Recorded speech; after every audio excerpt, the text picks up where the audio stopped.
बच्चों, good morning, good afternoon and good evening.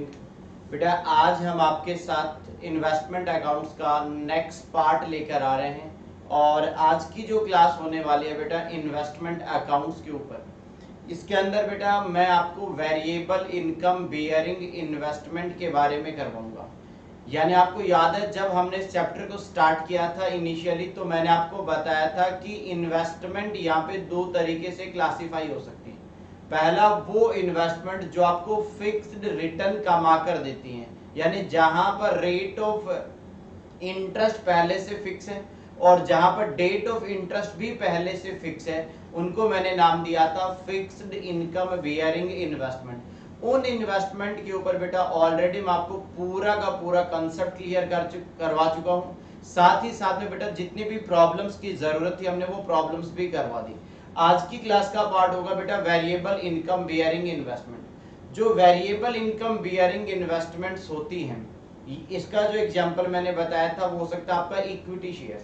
यानी अगर मान लो मैं एक इन्वेस्टर हूं और मैं किसी कंपनी के इक्विटी शेयर्स को एक्वायर करता हूं, तो अगर मैंने किसी कंपनी के इक्विटी शेयर्स को खरीदा है बच्चे, तो मेरे को ध्यान से समझना, उन इक्विटी शेयर्स को लेकर एक इन्वेस्टमेंट अकाउंट बनाना पड़ेगा और उस इन्वेस्टमेंट अकाउंट को बोला जाएगा variable income bearing investment account. तो वो अकाउंट कैसे तैयार किया जाएगा, किन किन पॉइंट्स को ध्यान में रखना पड़ेगा, वो सारी बातें अब आपको समझनी पड़ेंगी। यानी आज की क्लास का टारगेट है वेरिएबल इनकम बियरिंग से रिलेटेड इन्वेस्टमेंट अकाउंट्स कैसे तैयार किया जाएगा। तो सभी बच्चे जल्दी से एक हेडिंग नोट करेंगे, लिखो वेरिएबल इनकम बियरिंग इन्वेस्टमेंट। मैं भी बेटा यहाँ पे नोट कर देता हूं। हाँ जी सर, वेरिएबल इनकम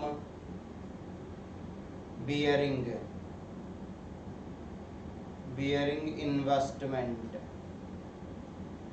पहली क्लास में ही बच्चे मैंने आपको समझा दिया था, वेरिएबल इनकम बियरिंग इन्वेस्टमेंट उन इन्वेस्टमेंट्स को बोला जाता है जहां पर कभी भी आपका रिटर्न पहले से फिक्स नहीं होता।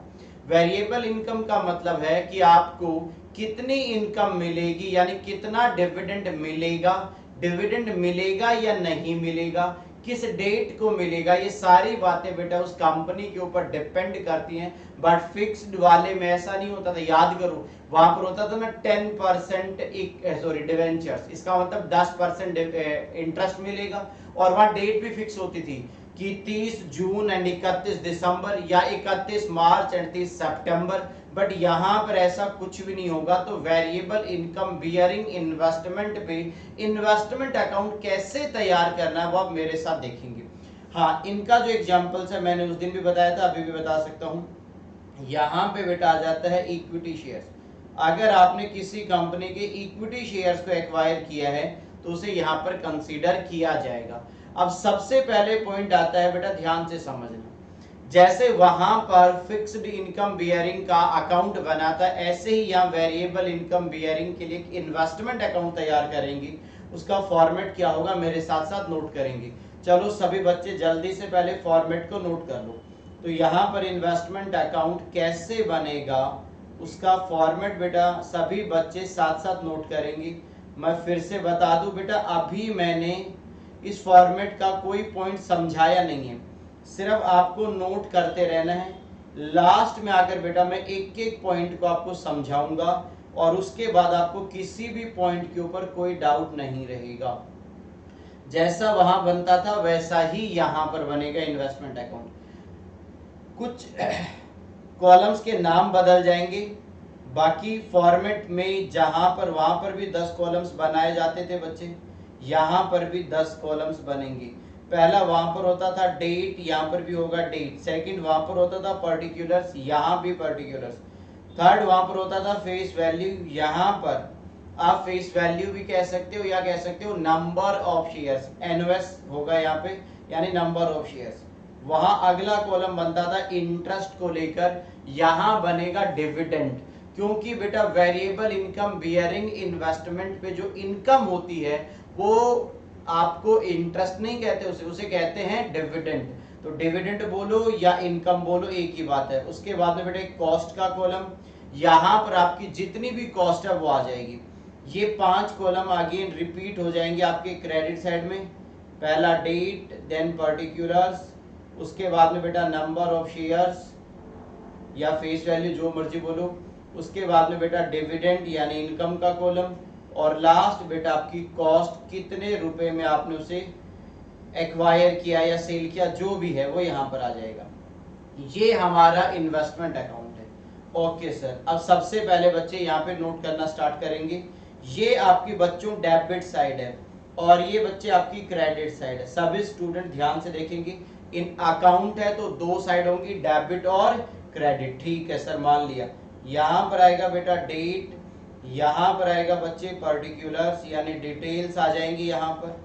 यहाँ पर आ जाएगा बच्चों नंबर ऑफ शेयर्स, एनओएस का मतलब है नंबर ऑफ शेयर्स, कितने शेयर्स है उसकी डिटेल यहाँ पर आएगी। यहाँ पर बेटा एक आ जाएगा डिविडेंड, आप इसे डिविडेंड बोलो या आप इसे इनकम बोलो, इसमें कोई फर्क नहीं है, एक ही बात है, डिविडेंड बोल दो या इनकम बोल दो। ये बेटा आपके कॉस्ट का कॉलम हो जाएगा। अगेन बच्चे ये डेट, यहाँ पर बेटा पर्टिकुलर्स आ जाएंगे, यहाँ पर बेटा आपका नंबर ऑफ शेयर्स आ जाएगा, यहाँ पर बच्चे आप डिविडेंड बोलो या इनकम बोलो, यहाँ पर सर जी हमारी कॉस्ट आ जाएगी। तो मैं बारी बारी कह रहा हूं, डिविडेंड या इनकम एक ही बात है, आप जो मर्जी नाम वहां पे यूज कर लो। ये बेटा एक फॉर्मेट बनेगा। अब इसमें क्या क्या आएगा, पहले लाइन से सारी बातों को नोट कर लो। अभी आपको हो सकता है कुछ पॉइंट नोट करते वक्त समझ नहीं आएंगे, आपको बिल्कुल भी घबराने की जरूरत नहीं है, साथ साथ बट फॉर्मेट को नोट करते जाओ। एक बार फॉर्मेट नोट हो जाएगा, हम सारी बातों को एक एक करके आपको समझाएंगे, कोई डाउट नहीं रहेगा बच्चे आपका यहाँ पे। ठीक है सर, सबसे पहले अगर बेटा आपके पास ओपनिंग में कुछ इन्वेस्टमेंट अवेलेबल है तो सबसे पहले डेट के कॉलम में डेट आ जाएगा, फिर आ जाएगा टू बैलेंस बीडी। इसका मतलब आपके पास ओपनिंग में जितने भी इन्वेस्टमेंट है वो आ जाएंगी। नंबर्स ऑफ शेयर्स में कि कितने शेयर्स आपके पास डे वन को अवेलेबल थे वो नोट कर दो। डिविडेंड के कॉलम में कुछ नहीं आएगा, क्योंकि डिविडेंड कभी भी बेटा आप कैलकुलेट नहीं कर सकते। यानी आप देखो, एक बात को समझना, इंटरेस्ट जो था ना उसका रेट और टाइम दोनों फिक्स था, तो वहां पर हम एक्रूड इंटरेस्ट कैलकुलेट कर सकते थे क्योंकि हमारे पास इंफॉर्मेशन होती थी। आप कभी भी इक्विटी शेयर्स को लेकर कोई भी अनुमान नहीं लगा सकते कि कंपनी आपको इतना डिविडेंड देगी या इतना डिविडेंड एक्रू हो गया। डिविडेंड जो है वो हमेशा कंपनी के डिक्लेयर करने के बाद पता चलेगा, इसलिए डिविडेंड आप खुद से कैलकुलेट नहीं कर पाओगे जब तक वो प्रॉब्लम में बताएगा नहीं। कॉस्ट के कॉलम में बेटा उसको कितने रुपए पे खरीदा था वो आ जाएगी। फिर अगर आपने करंट ईयर में और खरीदा तो खरीदते हैं तो आपको पता है investment account debit to bank, यानी यहाँ पर आ जाएगा टू बैंक, और यहाँ मैं ब्रैकेट में लिख देता हूँ परचेजेस। अब आप खरीद कर लाओगे तो बच्चों नंबर ऑफ शेयर्स बढ़ जाएंगे, कितने शेयर्स खरीदे, या डिविडेंड कैलकुलेट हो नहीं सकता, कितने रुपए देकर आए वो यहाँ पर आ जाएगा। ठीक है यहाँ तक? हाँ जी सर।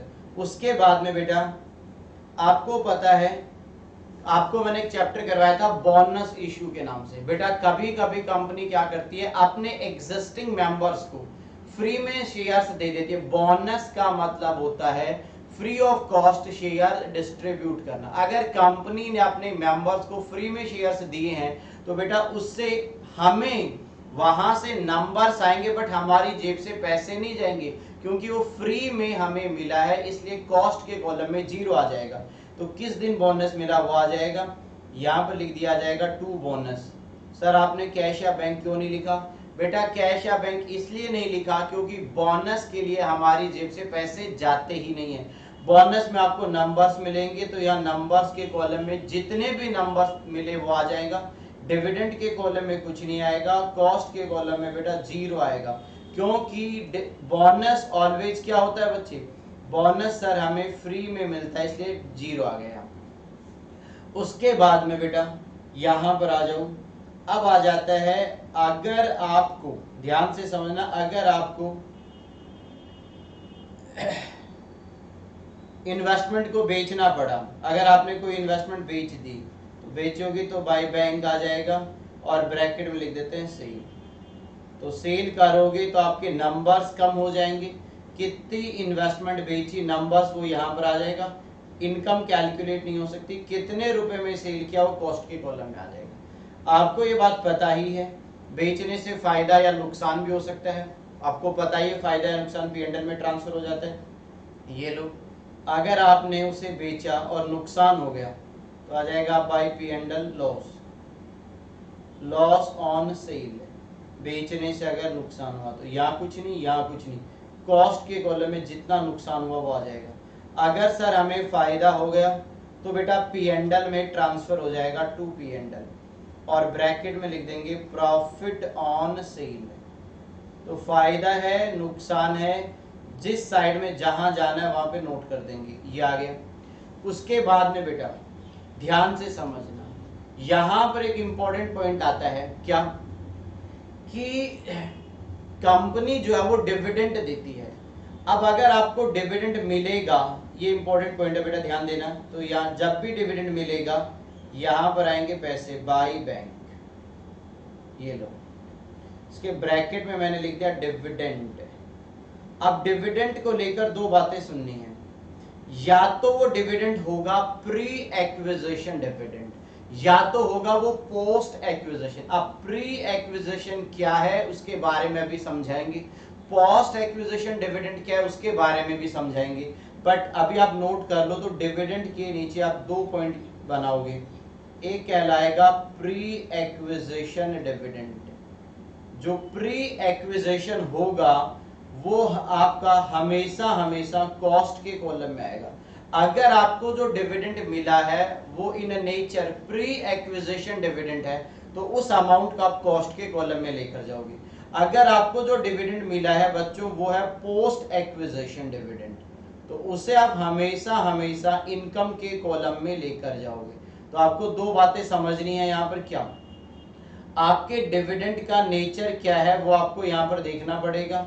अगर वो किस नेचर का है, प्री एक्विजिशन, तो आपके कहां चला जाएगा, कॉस्ट के कॉलम में। और अगर वो प्री एक्विजिशन नेचर का है तो बेटा वो कॉस्ट में जाएगा, और पोस्ट एक्विजिशन नेचर का तो कहां चला जाएगा, वो इनकम के कॉलम में ट्रांसफर हो जाएगा। अगला पॉइंट यहां पर आता है बेटा राइट शेयर्स। अब राइट शेयर्स अगर हम खुद खरीदते हैं तो बेटा खरीदने से नंबर्स बढ़ जाएंगे, तो यहां पर आएगा टू बैंक और इसके ब्रैकेट लिख दूंगा right shares, right shares purchased या सब्सक्राइब्ड, राइट शेयर्स परचेज्ड। इसका मतलब क्या है ये भी आपको अभी समझ नहीं आएगा, इसको मैं अलग से डील करवाऊंगा तब आपको अच्छे से क्लियर होगा। तो ये राइट शेयर्स के बारे में भी हो गया, आपका डिविडेंड भी हो गया, और लास्ट में बेटा यहां पर आ जाएगा क्लोजिंग में by balance CD, closing balance, कितने नंबर्स हैं वो आ जाएगा। क्लोजिंग पे एक्यूरेट डिविडेंड कैलकुलेट नहीं हो सकता, उनकी कॉस्ट क्या है वैल्यू करके वो ले आओगे, और लास्ट में बेटा जो भी बैलेंस बचेगा वो P&L में ट्रांसफर हो जाएगा बैलेंसिंग फिगर के नाम से।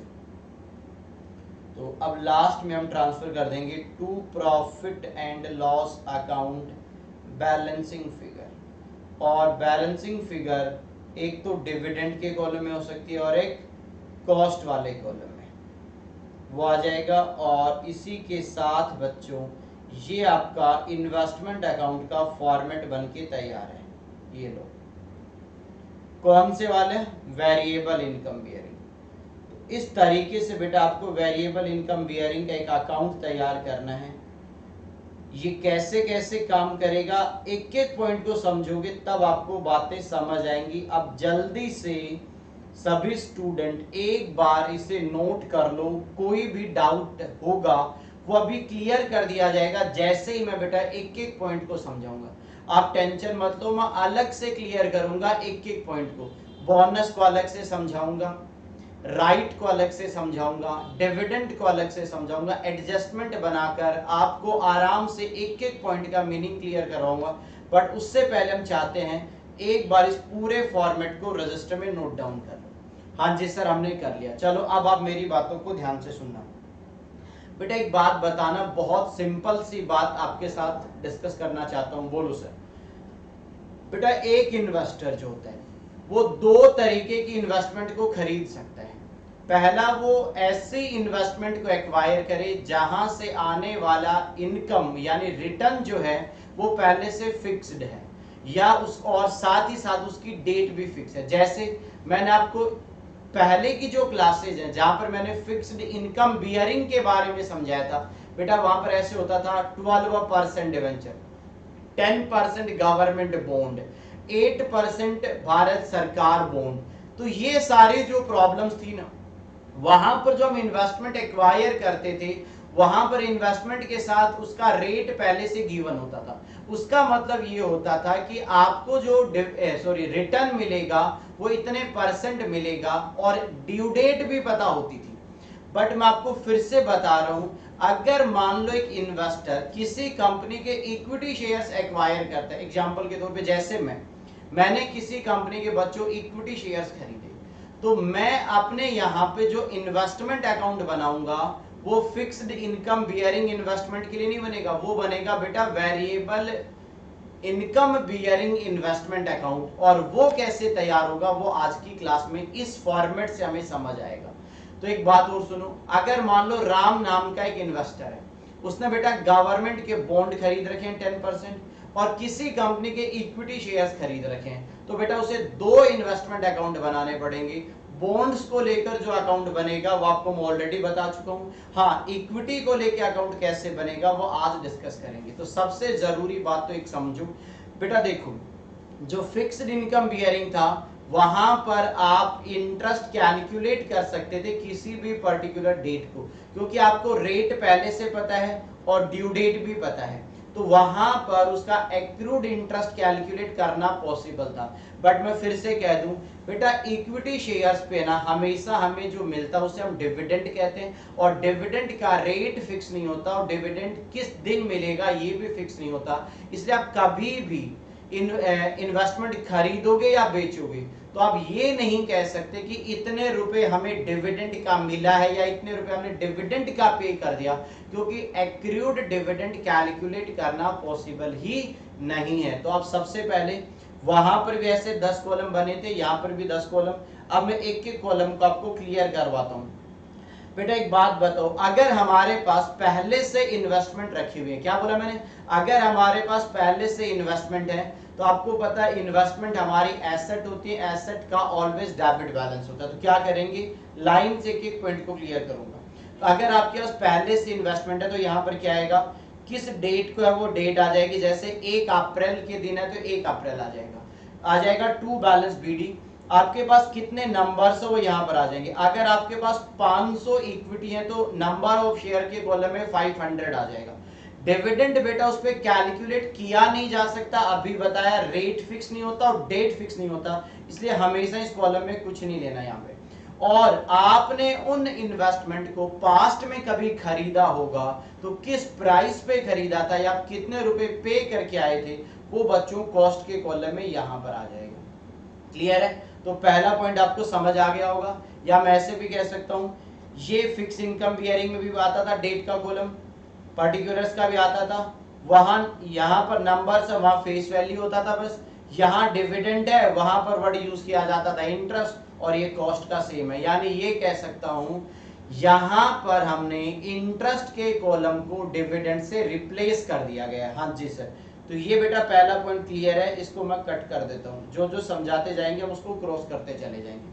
अगला पॉइंट, अगर इन्वेस्टर ने बेटा करंट पीरियड के दौरान और इन्वेस्टमेंट एक्वायर की, जैसे मान लो मैं इन्वेस्टर हूं और मैंने और इन्वेस्टमेंट खरीदी, तो सिंपल सा लॉजिक है बेटा, मेरी जेब से पैसे जाएंगे, मेरे पास इन्वेस्टमेंट आएगी, जर्नल एंट्री क्या बनेगी, investment account debit to cash oblique bank, यानी मेरे नंबर्स बढ़ जाएंगे। तो यहां पर क्या आएगा, किस डेट को खरीदा वो डेट आ जाएगी। हाँ, आपके यहाँ से पैसे गए तो टू बैंक आ जाएगा परचेजेस के लिए, आपने कितने नंबर्स खरीदे वो यहाँ पर आ जाएगा, और आपने कितने रुपए पे किए वो कॉस्ट के कॉलम में आ जाएगा। मैं अगेन कह रहा हूं, खरीदते वक्त पिछले ऑनर को आप जो भी पे करके आओगे वो कॉस्ट के कॉलम में जाएगा। यहां पर ऐसा नहीं हो सकता सर हमने 5,000 रुपए डिविडेंड के भी दिए हैं क्या, बेटा डिविडेंड कितना दिया है या कितना देना है ये कैलकुलेट हो ही नहीं सकता यहाँ पर, इसलिए डिविडेंड के कॉलम में यहाँ कुछ भी नहीं आने वाला है। तो आपको समझ आ गया, टू बैंक परचेजेस नंबर्स बढ़ जाएंगे, कॉस्ट के कॉलम में अमाउंट आ जाएगी। क्लियर है सर यहाँ तक? अब बेटा इंपॉर्टेंट पॉइंट आ रहा है बोनस वाला। सभी बच्चे 2 मिनट मेरे साथ ध्यान से पहले बोनस के बारे में सुनो। बेटा हमारे सिलेबस के अंदर ध्यान से सुनना, आपको याद भी होगा बोनस इशू के नाम से एक चैप्टर है बोनस इशू। मैं फिर से बता रहा हूं बोनस इशू क्या होता है, एक कंपनी जो होती है ना वो अपने एग्जिस्टिंग इक्विटी शेयर्स को, क्या बोला मैंने, अपने ऑलरेडी जो इक्विटी शेयर होल्डर हैं उन्हें बेटा कुछ शेयर्स फ्री में दे देती है। आप ऐसे समझो, मान लो मैं एक कंपनी हूं और आप सारे बच्चे मेरी कंपनी के इन्वेस्टर हो, आप सभी ने मेरी कंपनी के शेयर्स एक्वायर कर रखे हैं। अब मैं क्या करता हूं बेटा, आप लोगों को कुछ शेयर्स फ्री में दे सकता हूं। जैसे मान लो आपके पास, ध्यान से समझना, जितने भी शेयर्स हैं उनके प्रोपोर्शन के अकॉर्डिंग मैं आपको कुछ शेयर्स और फ्री में दे देता हूं, तो उन्हें बोला जाता है बोनस इशू। तो बोनस इशू से क्या होगा, जब इन्वेस्टर को बोनस शेयर्स मिलेगा तो बेटा उसके नंबर्स इंक्रीज हो जाएंगे। बट मैं फिर कह रहा हूं बोनस हमेशा फ्री ऑफ कॉस्ट होता है, इन्वेस्टर को एक सिंगल पेमेंट, 1 रुपए का भी पेमेंट नहीं करना, इसलिए हम कह सकते हैं कि बोनस में कैश का आउटफ्लो नहीं होता। और जब आपने कुछ पे किया ही नहीं, इसका मतलब आपको बोनस शेयर फ्री में मिला है, फ्री में मिला माने वो जीरो कॉस्ट पे आपको रिसीव हो गया। अब एक बात बताओ, मान लो बेटा एक इन्वेस्टर को किसी कंपनी से फ्री में शेयर्स मिलते हैं, तो बताओ उसके नंबर्स इंक्रीज हो जाएंगे कि नहीं? बिल्कुल सर, इसीलिए मैंने क्या लिखा यहाँ पर, जब भी आपको बोनस मिलेगा, जिस डेट को बोनस मिला वो यहां आ जाएगा। अच्छा आपको कितना बोनस मिला, यहां पर लिख दिया जाएगा 2 बोनस। अच्छा आपको कितने नंबर्स मिले वो यहां पर आ जाएगा। डिविडेंड कैलकुलेट नहीं हो सकता, कॉस्ट के कॉलम में 0 आएगा। इसका रीजन मैं आपको ऑलरेडी बता चुका हूं, क्यों 0 आएगा, क्योंकि बेटा बोनस के लिए हमें पेमेंट नहीं करना होता। कॉस्ट के कॉलम में उसी अमाउंट को लिया जाता है जो हमारी पॉकेट से जाती है, यानी आउटफ्लो को यहाँ कंसीडर किया जाता है। बट बोनस के केस में एक सिंगल पैसे का पेमेंट नहीं हुआ, इसलिए कॉस्ट के कॉलम में 0 रुपए यहाँ नोट करवा दिया जाएगा। हाँ जी सर समझ आ गया, क्लियर है? तो आपको ओपनिंग बैलेंस समझ आ गया, आपको परचेजेस समझ में आ गया, अगर हमें फ्री में शेयर्स मिलते हैं तो हमें बोनस भी समझ में आ गया एकदम सर। इसके बाद में क्या होता है, ऐसा भी तो हो सकता है आपने कुछ शेयर्स सेल कर दिए हो करंट ईयर में, तो सेल करने से हमारी इन्वेस्टमेंट का बैलेंस कम होगा। जब खरीदते हैं तो डेबिट साइड में आता है, जब सेल करेंगे तो बच्चों क्रेडिट साइड में नोट कर देंगे। हाँ जी सर, तो किस डेट को सेल किया वो यहाँ पे डेट के कॉलम में आ जाएगा। अच्छा बेचोगे तो पैसे आएंगे, जर्नल एंट्री क्या बनेगी, bank account debit to investment, पैसे आए इन्वेस्टमेंट चली गई, तो यहाँ पर आ जाएगा बाय बैंक यानी सेल। क्लियर? हाँ, कितने नंबर्स बेचे, जितने भी शेयर्स आपने सेल किए उससे आपके नंबर्स का बैलेंस कम हो जाएगा, वो यहां पर आ जाएगा, डिक्रीज हो रहा है। डिविडेंड के कॉलम में कुछ आ नहीं सकता, और कॉस्ट के कॉलम में आपको सेल करने से कितने रुपए की सेल प्रोसीड रिसीव हुई वो आपके कॉस्ट के कॉलम में आ जाएगा। इसी के साथ बेटा ये सेल वाला पॉइंट भी कवर। बट आपको पता है जब भी हम इन्वेस्टमेंट को सेल करेंगे तो हमें प्रॉफिट भी हो सकता है बच्चे, लॉस भी हो सकता है। अगर हमें फायदा हो या नुकसान, दोनों ही चीजें हमारे प्रॉफिट एंड लॉस अकाउंट में जाती हैं। अगर हमें फायदा हुआ तो P&L में क्रेडिट, नुकसान हुआ तो P&L में डेबिट। अगर हमें बच्चों लॉस हो गया तो यहाँ डेट के कॉलम में वो डेट आ जाएगी, लॉस को bye P&L, loss on cell यहाँ पर आ जाएगा बेटा। तो नंबर्स में कुछ नहीं आएगा, डिविडेंड में कुछ नहीं, सीधा जितना नुकसान हुआ वो कॉस्ट के कॉलम में दिखा दिया जाएगा। अगर आपको फायदा हो जाता तो बेटा उसे क्रेडिट साइड में ले आते, यहाँ पर सेल जिस दिन कर रहे हैं उस दिन की डेट आ जाएगी, जितना यह अमाउंट जाएगा पी एंड एल में to profit and loss account, profit on sale आ जाएगा, नंबर्स के कॉलम में कुछ नहीं, डिविडेंड के कॉलम में भी कुछ नहीं, और जो भी आपने सेल करने से प्रॉफिट जनरेट किया है वो यहाँ कॉस्ट के कॉलम में आ जाएगा। तो ये आपका सेल करने से रिलेटेड जो ट्रीटमेंट था वो बताया, सेल करने पे क्या क्या वो समझाया, फायदा हुआ तो कहाँ गया, नुकसान हुआ तो कहाँ गया वो भी बता दिया, opening balance clear, purchase clear, आपका bonus clear, profit on sale clear, loss on sale clear, 5 बातें मैं आपको बता चुका हूं। अगर यहां तक बच्चों आपको कोई डाउट है तो जल्दी से मुझे बताओ कि सर हमें ये पॉइंट समझ नहीं आया। क्लियर है यहां तक? हाँ जी सर। बेटा डिविडेंड वाला जो ये पॉइंट है ना, ये वाला, इसको मैं बाद में समझाऊंगा थोड़ी देर बाद में, तो अभी आप प्लीज इस पॉइंट को इग्नोर कर दो कि डिविडेंड के बारे में सर ने क्या लिखा। मैं फिर से कह रहा हूं ये पॉइंट मैं आपको अभी नहीं समझा रहा हूं, ऐसा नहीं कि हमें समझाना नहीं है, इसको बेटा थोड़े बाद में आपको क्लियर करवाएंगे। अभी के लिए आप इस पॉइंट को इग्नोर कर दो, मान लो कि ऐसा कोई पॉइंट नहीं है। अब आपको लेके चलते हैं राइट शेयर्स के ऊपर। अब ध्यान से सुनना, एक काम करते हैं बेटा, पहले मैं आपको बोनस पे एक एग्जांपल करवाता हूं, ठीक है सर?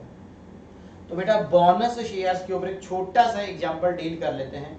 तो ऐसे आप लिख लो अलग से, एडजस्टमेंट नंबर 1, एडजस्टमेंट नंबर 1, आपको यहां से नोट्स बना लोगे तो आपको बाद में भी याद रहेगा कि सर ने क्या पढ़ाया था।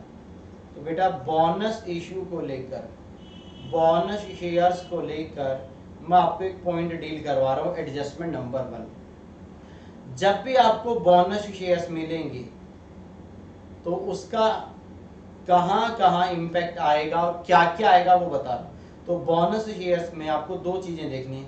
हमारे पास दो कॉलम है, एक है एनओएस कॉलम और एक है बेटा हमारे पास कॉस्ट का कॉलम। अब किस कॉलम में क्या ट्रांसफर होगा वो आपको देखना है। तो आपको एक बात बता देता हूं, ध्यान से सुनना। जब भी आपको बोनस शेयर्स मिलेगा तो ये बात सभी बच्चों को पता है कि हमारे नंबर्स बढ़ जाते हैं। बोलो हाँ या ना? हाँ जी सर। तो मैं क्या कह सकता हूं, जितने भी शेयर्स आपको बोनस में मिले हैं ना, उतने शेयर्स आप अपने नंबर्स वाले कॉलम में ले जाकर प्लस कर दो। इसका मतलब आपको ऐड कर देना है नंबर्स, जितने भी नंबर्स हमें मिलेंगे। हाँ, कॉस्ट के कॉलम में बेटा हमेशा यहाँ 0 रुपए ट्रांसफर होगा। और रीजन आप सभी बच्चों को पता है, क्या रीजन है?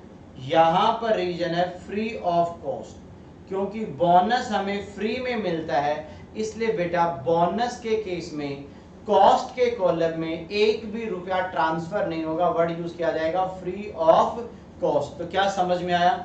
बोनस के केस में हमें दो बातें देखनी है, नंबर ऑफ शेयर के कॉलम में क्या जाएगा, कितने शेयर्स मिले वो, और कॉस्ट के कॉलम में 0 रुपए जाएगा, यानी फ्री ऑफ कॉस्ट था वो। ठीक है सर।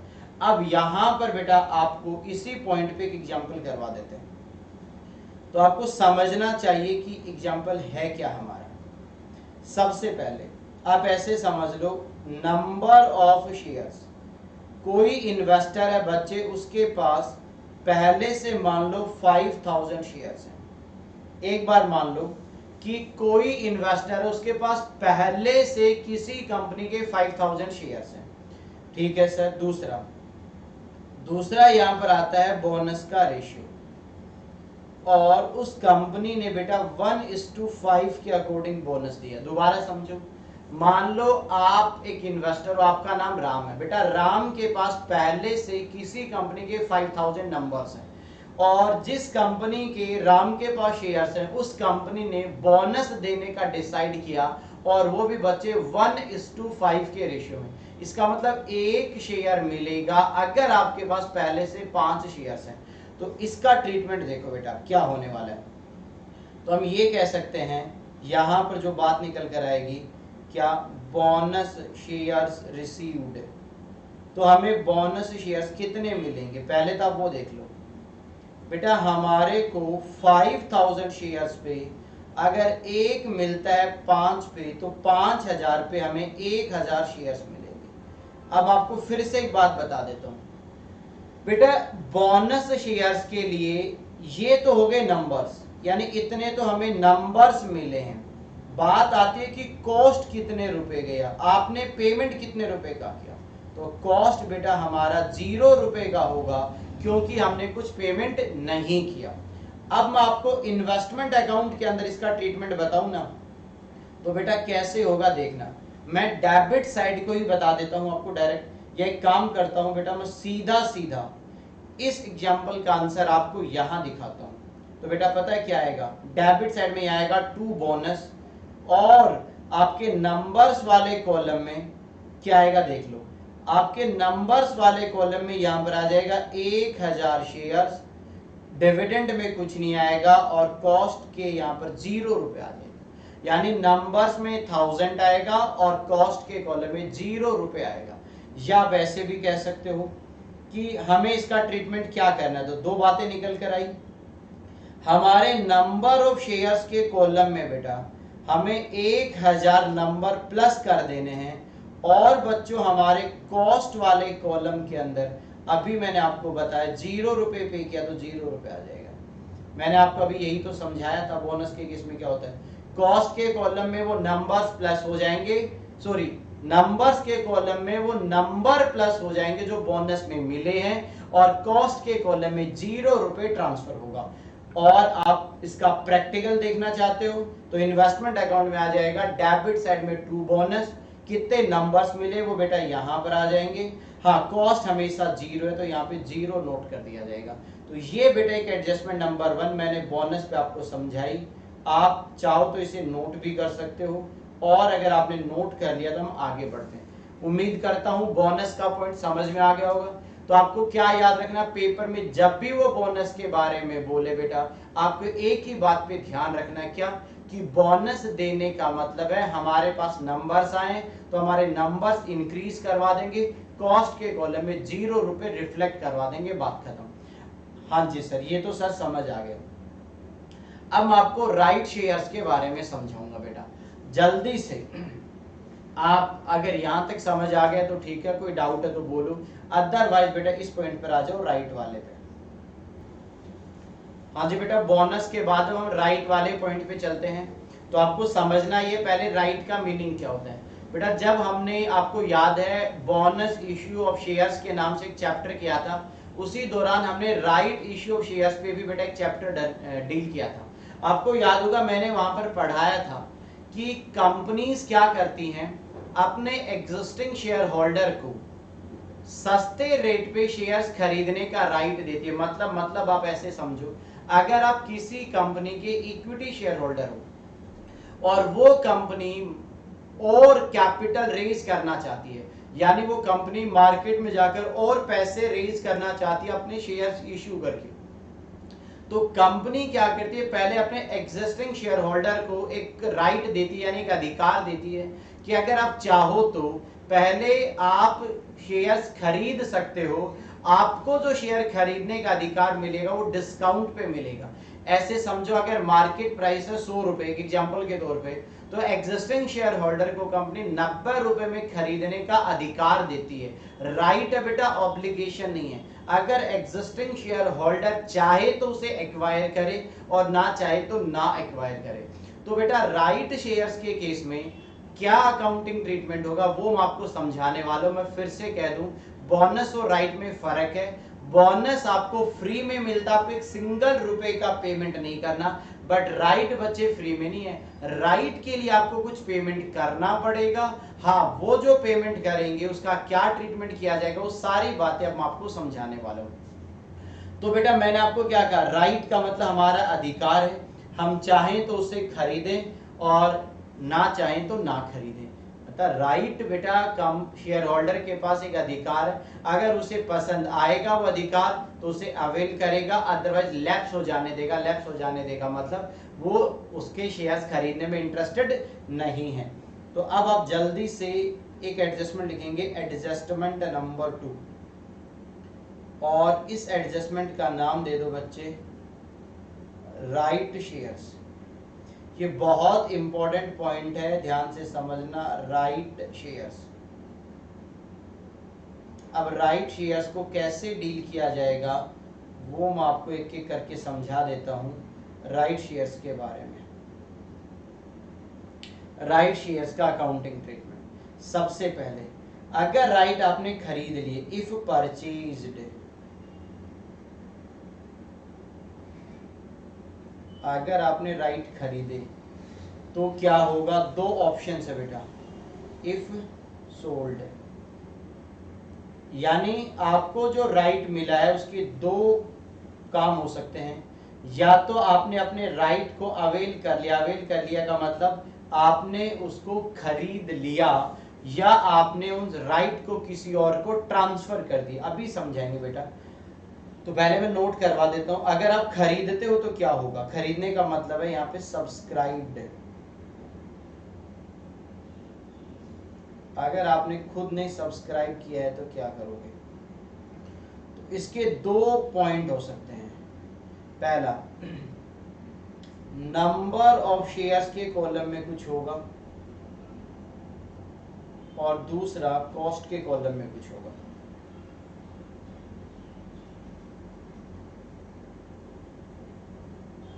तो नंबर्स के कॉलम में क्या आएगा वो समझ लेते हैं, और कॉस्ट के कॉलम में क्या आएगा वो पहले नोट कर लेता हूं बेटा। तो नंबर्स के कॉलम में कुछ प्लस होगा, ऐड करेंगे, और कॉस्ट के कॉलम में भी कुछ ऐड किया जाएगा। पहले नोट करवा रहा हूं, बाद में समझाऊंगा बेटा। Right shares, right shares purchased, जितने भी आपने राइट शेयर्स खरीदे हैं उन राइट शेयर्स को आप अपने यहां पर नंबर्स के कॉलम में ले आओगे, और यहां पर आएगा cost of right, cost of right shares. आपने राइट शेयर्स के लिए कितना पेमेंट किया, ये कैसे कैलकुलेट होगा, ऐसे कर सकते हैं,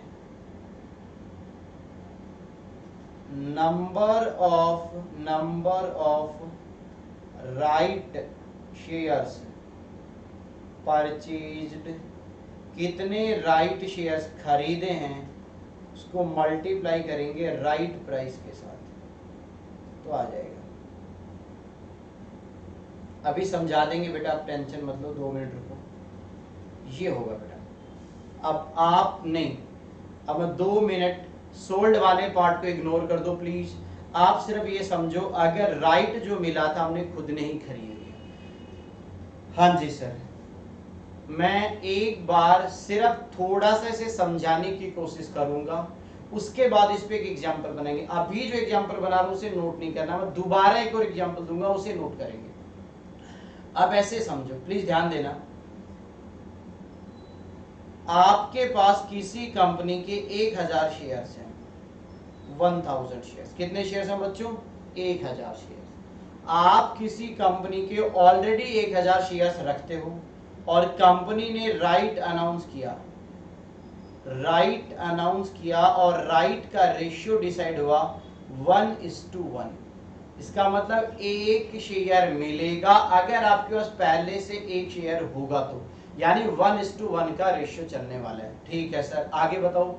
1000 शेयर्स पे आपको 1000 राइट मिलेंगे, और राइट की जो प्राइस होगी ना, एक बार के लिए मान लो वो 25 रुपए, यानी एक राइट शेयर आपको 25 रुपए में दिया जाएगा। ध्यान से समझना। अगर मान लो राम नाम का एक इन्वेस्टर है बेटा, उसके पास किसी कंपनी के 1000 शेयर्स हैं, उस कंपनी ने राम को कहा कि तुम अगर चाहो तो राइट शेयर्स खरीद सकते हो, एक राइट मिलेगा अगर आपके पास पहले से एक शेयर है। इसका मतलब राम के पास पहले से 1000 शेयर्स हैं, तो बेटा उसे 1000 राइट शेयर्स खरीदने का अधिकार दिया गया। अब राइट के लिए, एक राइट के लिए उसे 25 रुपए पे करने हैं। अब बेटा राम के पास दो ऑप्शन है, चाहे तो वो 25-25 रुपए देकर अपने राइट को खरीद ले, यानी राइट को अवेल कर ले, राइट का फायदा ले ले, या दूसरा तरीका वो राइट अवेल नहीं करता, यानी खुद खरीदना नहीं चाहता, वो अपने राइट को किसी फर्दर तीसरे बंदे को ट्रांसफर कर देता है, यानी खुद ने अपने राइट को यूज करने के बजाय किसी और को राइट ट्रांसफर कर दिया। बात क्लियर है? तो या तो उसने बेटा ध्यान से समझना खुद राइट को अवेल कर लिया या खुद राइट को अवेल नहीं किया। अगर वो राइट को अवेल करता तो उसे मैं बोलता हूं इफ परचेज्ड यानी सब्सक्राइब्ड। हाँ, अगर वो बेचेगा तो क्या होगा वो बाद की बात है। अगर बेटा उसने खुद ने खरीदे तो हम ये कह सकते हैं 1000 एग्जिस्टिंग शेयर्स के बदले में उसे 1:1 के रेशियो में और 1000 शेयर्स मिल जाएंगे, और इन 1000 शेयर्स के लिए बेटा वो पेमेंट करेगा 25 रुपीज के अकॉर्डिंग, बोले तो 25,000 रुपए, यानी 25,000 पे करेगा। ये 25,000 रुपए जाएंगे बच्चे कॉस्ट के कॉलम में। कहा जाएंगे जल्दी बोलो? कॉस्ट के कॉलम में। और ये 1000 जो नंबर्स है बेटा, ये नंबर ऑफ शेयर्स के कॉलम में प्लस हो जाएंगे। तो मैंने वही करवा रखा है, यहाँ पे देखो आपने जितने भी राइट शेयर्स खरीदे वो यहां पर आ जाएंगे, ऐड कर दिए जाएंगे, यानी प्लस हो जाएंगे राइट शेयर्स परचेज्ड कॉस्ट के कॉलम में, सॉरी नंबर्स के कॉलम में, और जितना आपने उसके लिए अमाउंट पे किया है वो बेटा कॉस्ट के कॉलम में प्लस हो जाएगा कॉस्ट ऑफ राइट शेयर्स के नाम से। कैसे निकालोगे? Number of right shares purchased, जैसे कि इस एग्जांपल में 1000 शेयर्स खरीदे हैं और एक शेयर के लिए 25 रुपए पे किए हैं, तो ये 25 रुपए के अकॉर्डिंग यानी 25,000 रुपए। बोलो हाँ या ना? अब इसी बात को अगर आपको फॉर्मेट के अंदर दिखाना हो तो आप क्या बोलोगे? राइट खरीदे तो पैसे गए होंगे, पैसे गए होंगे तो कैश का बैलेंस कम होगा और इन्वेस्टमेंट आई होंगी, तो जर्नल एंट्री क्या बनेगी? Investment account debit to bank. तो यहां पर आएगा to bank, right shares purchased, जितने भी नंबर्स खरीदे, इस एग्जांपल के अंदर हमने 1000 शेयर्स राइट में खरीदे हैं, तो यहां पर आ जाएगा बेटा 1000, यहां कुछ आएगा नहीं, और आपने उनके लिए 25,000 रुपए का पेमेंट किया, वो कॉस्ट के कॉलम में आ जाएगा। तो राइट में कितने शेयर्स आए वो नंबर्स के कॉलम में, और कितने पेमेंट करके हमने खरीदे वो कॉस्ट के कॉलम में ट्रांसफर हो जाएगा। बोलो हाँ या ना? हाँ जी सर। इसी के साथ बेटा ये वाला पॉइंट भी खत्म हो जाता है। हाँ, अब आ जाता है अगला पॉइंट, अगर हम राइट को सेल करते हैं तो क्या होगा? तो आपने पहले वाला पार्ट तो नोट कर ही लिया होगा ना, अगर राइट शेयर्स को परचेज किया तो क्या होगा, सोल्ड करेंगे तो क्या होगा, वो मेरे साथ साथ लिखो। तो यहां पर बच्चों आपको लिखना पड़ेगा नोट लिखो जल्दी से, sale proceeds, sale proceeds transferred to profit and loss account, उसके ब्रैकेट में लिख सकते हो credited, credited to profit and loss account. अगर आपने अपने राइट को खुद ने एक्वायर नहीं किया और अपने किसी फ्रेंड रिलेटिव को आपने ट्रांसफर कर दिया, किसी और को अपना अधिकार ट्रांसफर किया, तो उस अधिकार को ट्रांसफर करने के बदले में जो भी आपको कंसीडरेशन मिला है उस कंसीडरेशन को एज पर एस 13 उसे हम पी एंडल में ट्रांसफर करेंगे, यानी पी एंडल में क्रेडिट करेंगे। बट इस बात का बेटा एक एक्सेप्शन है, यानी इस बात को लेकर आपको एक पॉइंट याद रखना पड़ेगा, और वो क्या है वो मैं भी नोट कर देता हूं।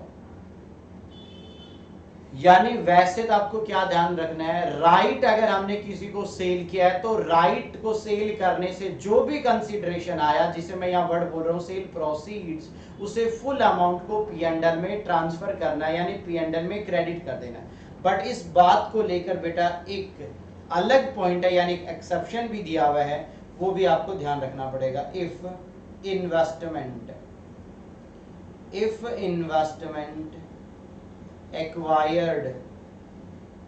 acquired on come right basis, यानी ठीक है, एंड मार्केट वैल्यू या market price immediately after right यानी ex right price, if investment acquired on come right basis and market price immediately after right यानी x interest sorry x right is lower than cost of purchase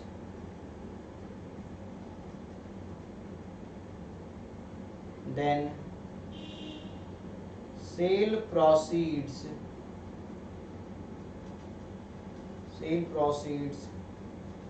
transferred to cost column एक second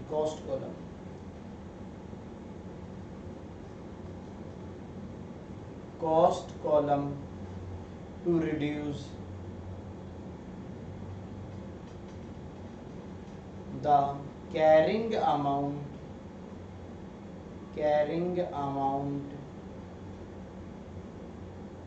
of such investment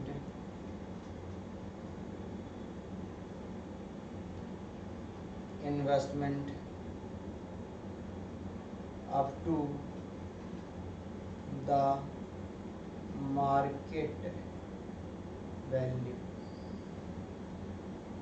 इसे note करो जल्दी से, सभी student इसे बेटा note करेंगे, अभी समझाएंगे इसका मतलब भी, आप टेंशन मत लो। हाँ जी सर, अगर हम सोल्ड कर देते हैं तो क्या उसका ट्रीटमेंट किया जाएगा वो मैंने आपको बताया एक बार यहाँ पे। उसका बेटा एक एक्सेप्शन भी दिया हुआ है कि एक्सेप्शनल सिचुएशन में क्या करना है, वो भी मैंने आपको साइड में दे दिया।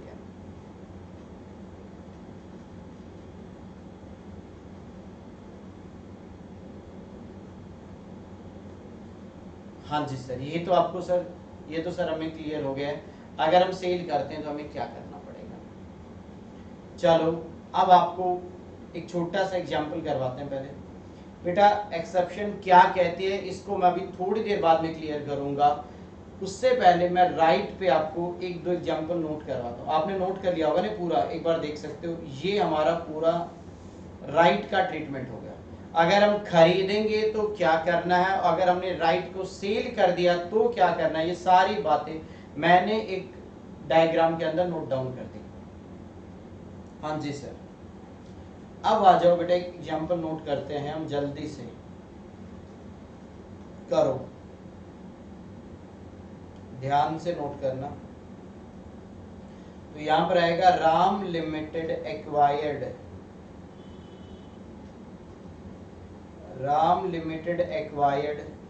1000 equity shares, 1000 equity shares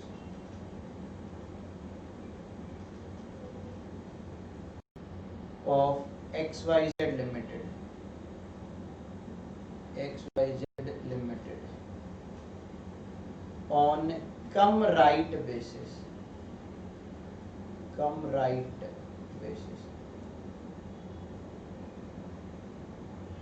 at ₹75। दोबारा समझो, यानी हमने जो शेयर्स खरीदे हैं वो कम राइट बेसिस पे, कम राइट का मतलब जो 75 रुपीज हम पे करके आए हैं उसमें राइट का भी कुछ पार्ट इंक्लूडेड, यानी राइट के लिए भी कुछ पेमेंट कर रखे हैं। आगे क्या कह रहा है, राइट का जो रेशियो है, राइट रेशियो वो मैं बता देता हूं, यहां पर है 1:1। इसका मतलब अगर आपके पास पहले से एक शेयर होगा तो आपको सस्ते शेयर खरीदने का अधिकार है एक, यानी आपको राइट शेयर मिलेगा एक। अगर पहले से एक शेयर अवेलेबल है, 10 है तो 10, 5 है तो 5, ठीक है। तो राइट रेशियो हो गया यहाँ पर। और राइट प्राइस दी है, वैसे आपने देखा वो 75 का है, बट राइट प्राइस यहाँ जो ऑफर की गई है, मैंने कहा था ना थोड़ा डिस्काउंट दिया जाता है, वो 60 रुपीज। आगे कहता है शेयर्स सब्सक्राइब्ड बाय राम, यानी राम ने अपने राइट को सब्सक्राइब कर लिया। और लास्ट में लिखो कैलकुलेट कॉस्ट ऑफ इन्वेस्टमेंट, यानी इन्वेस्टमेंट की कॉस्ट बताओ। और वो भी टोटल। टोटल का मतलब है सारे जो भी आपके पास इन्वेस्टमेंट है उन सभी की कॉस्ट बताओ। तो सबसे पहले आपको यहाँ पे देखना चाहिए, हमने ओरिजिनली कुछ शेयर्स खरीदे थे, तो सबसे पहले आएगा कॉस्ट। आपने सबसे पहले 1000 शेयर्स खरीदे थे 75 के अकॉर्डिंग। इसका मतलब आपने बेटा 75,000 रुपए पे किए। 75,000 आपने 75,000 ओरिजिनली पे किया जब आपने पहली बार शेयर्स को एक्वायर किया तब। दूसरा, आपने राइट खरीदे हैं, राइट शेयर्स परचेज्ड, आपने राइट शेयर्स खरीदे और राइट में आपको 1000 शेयर्स मिले होंगे और 60 रुपीज पे एक मिला होगा, तो आपने राइट के लिए बेटा 60,000 रुपए का पेमेंट किया, तो आपकी इन्वेस्टमेंट की वैल्यू होगी 1,35,000। पहले ये बताओ, ये 2000 शेयर्स की टोटल कॉस्ट है। मैं फिर से कह रहा हूं बेटा, राम ने 1000 शेयर्स खरीदे थे 75 के अकॉर्डिंग, यानी 75,000 रुपए दिए, और राम ने बेटा राइट शेयर्स खरीदे 1000 शेयर 60 रुपए के अकॉर्डिंग, यानी 60,000 रुपए उसने और दिए, तो टोटल पेमेंट हो गया 1,35,000 रुपए का। बोलो हाँ या ना? जी सर। तो ये 2000 शेयर्स की कॉस्ट आ जाती है 1,35,000। अगला पॉइंट सुनना, क्या ये बात समझ में आ गई? हाँ सर। अब अगर मैं आपको बोलूं कि इसे आप अकाउंट में दिखाओ, तो सिंपल है बेटा, अभी मैं सिर्फ डेबिट साइड बनाकर दिखा रहा हूं इन्वेस्टमेंट अकाउंट की। या नंबर्स आ जाएगा, यहां आपका क्या आ जाएगा, ये बेटा पर्टिकुलर्स हो गए आपके। आपको ऐसे एक्सट्रैक्ट फॉर्मेट बनाकर दिखा रहा हूं आपकी समझ के लिए। या नंबर्स, डिविडेंड में कुछ आएगा नहीं, कॉस्ट में बेटा उसकी कॉस्ट आ जाएगी। तो जब आपने 1000 शेयर्स खरीदे होंगे तो यहाँ पर आ जाएगा टू बैंक, जब आपने पहले खरीदा होगा, तो नंबर 1000, डिविडेंड में कुछ नहीं, आ जाएगा 75,000। बोलो हाँ या ना? जी सर। फिर आपने और खरीदे राइट वाले, तो आ जाएगा टू बैंक, इसे मैं नाम दे दूंगा राइट शेयर्स सब्सक्राइब्ड।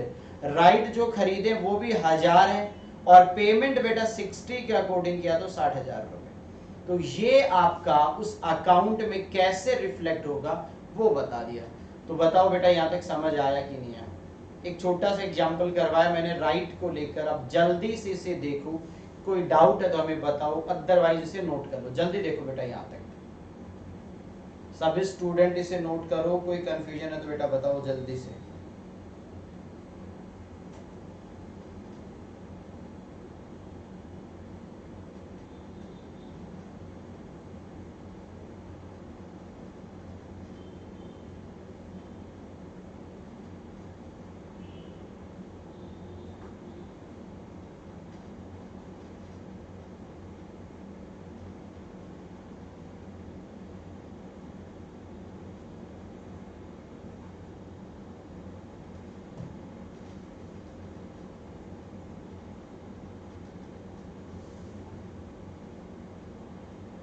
हाँ जी, हो गया यहाँ तक? जी सर। इसके बाद में बेटा आपको एक और एग्जांपल करवाते हैं, चलो उसे भी नोट कर लो साथ साथ में। नेक्स्ट,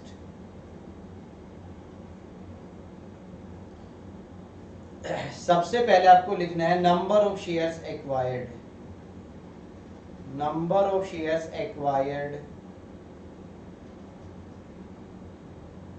2000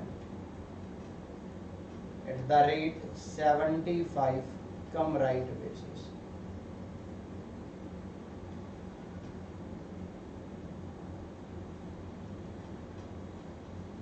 अगला पॉइंट, राइट इश्यू जो होगा वो होगा बेटा 1:1। राइट प्राइस होगी बेटा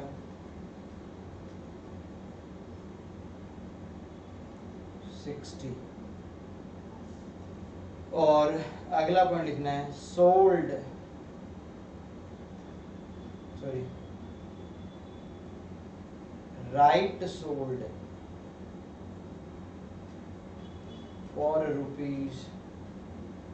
₹36,000। बस that's it.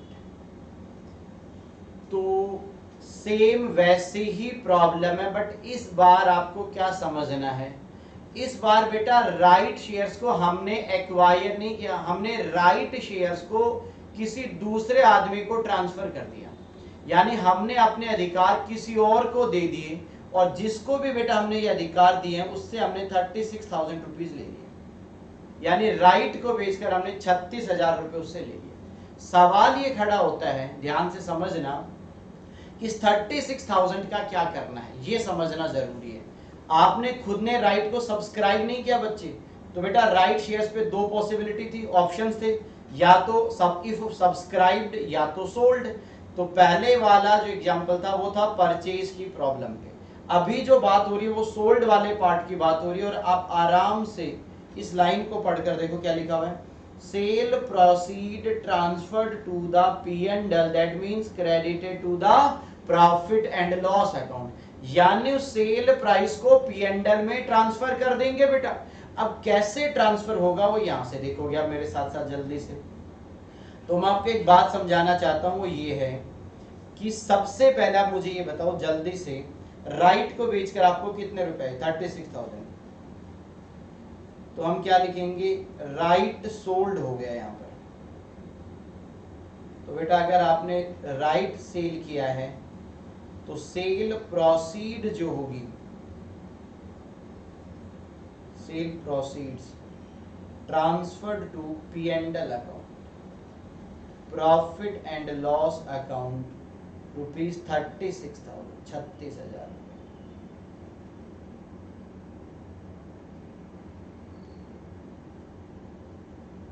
Credited to P&L account,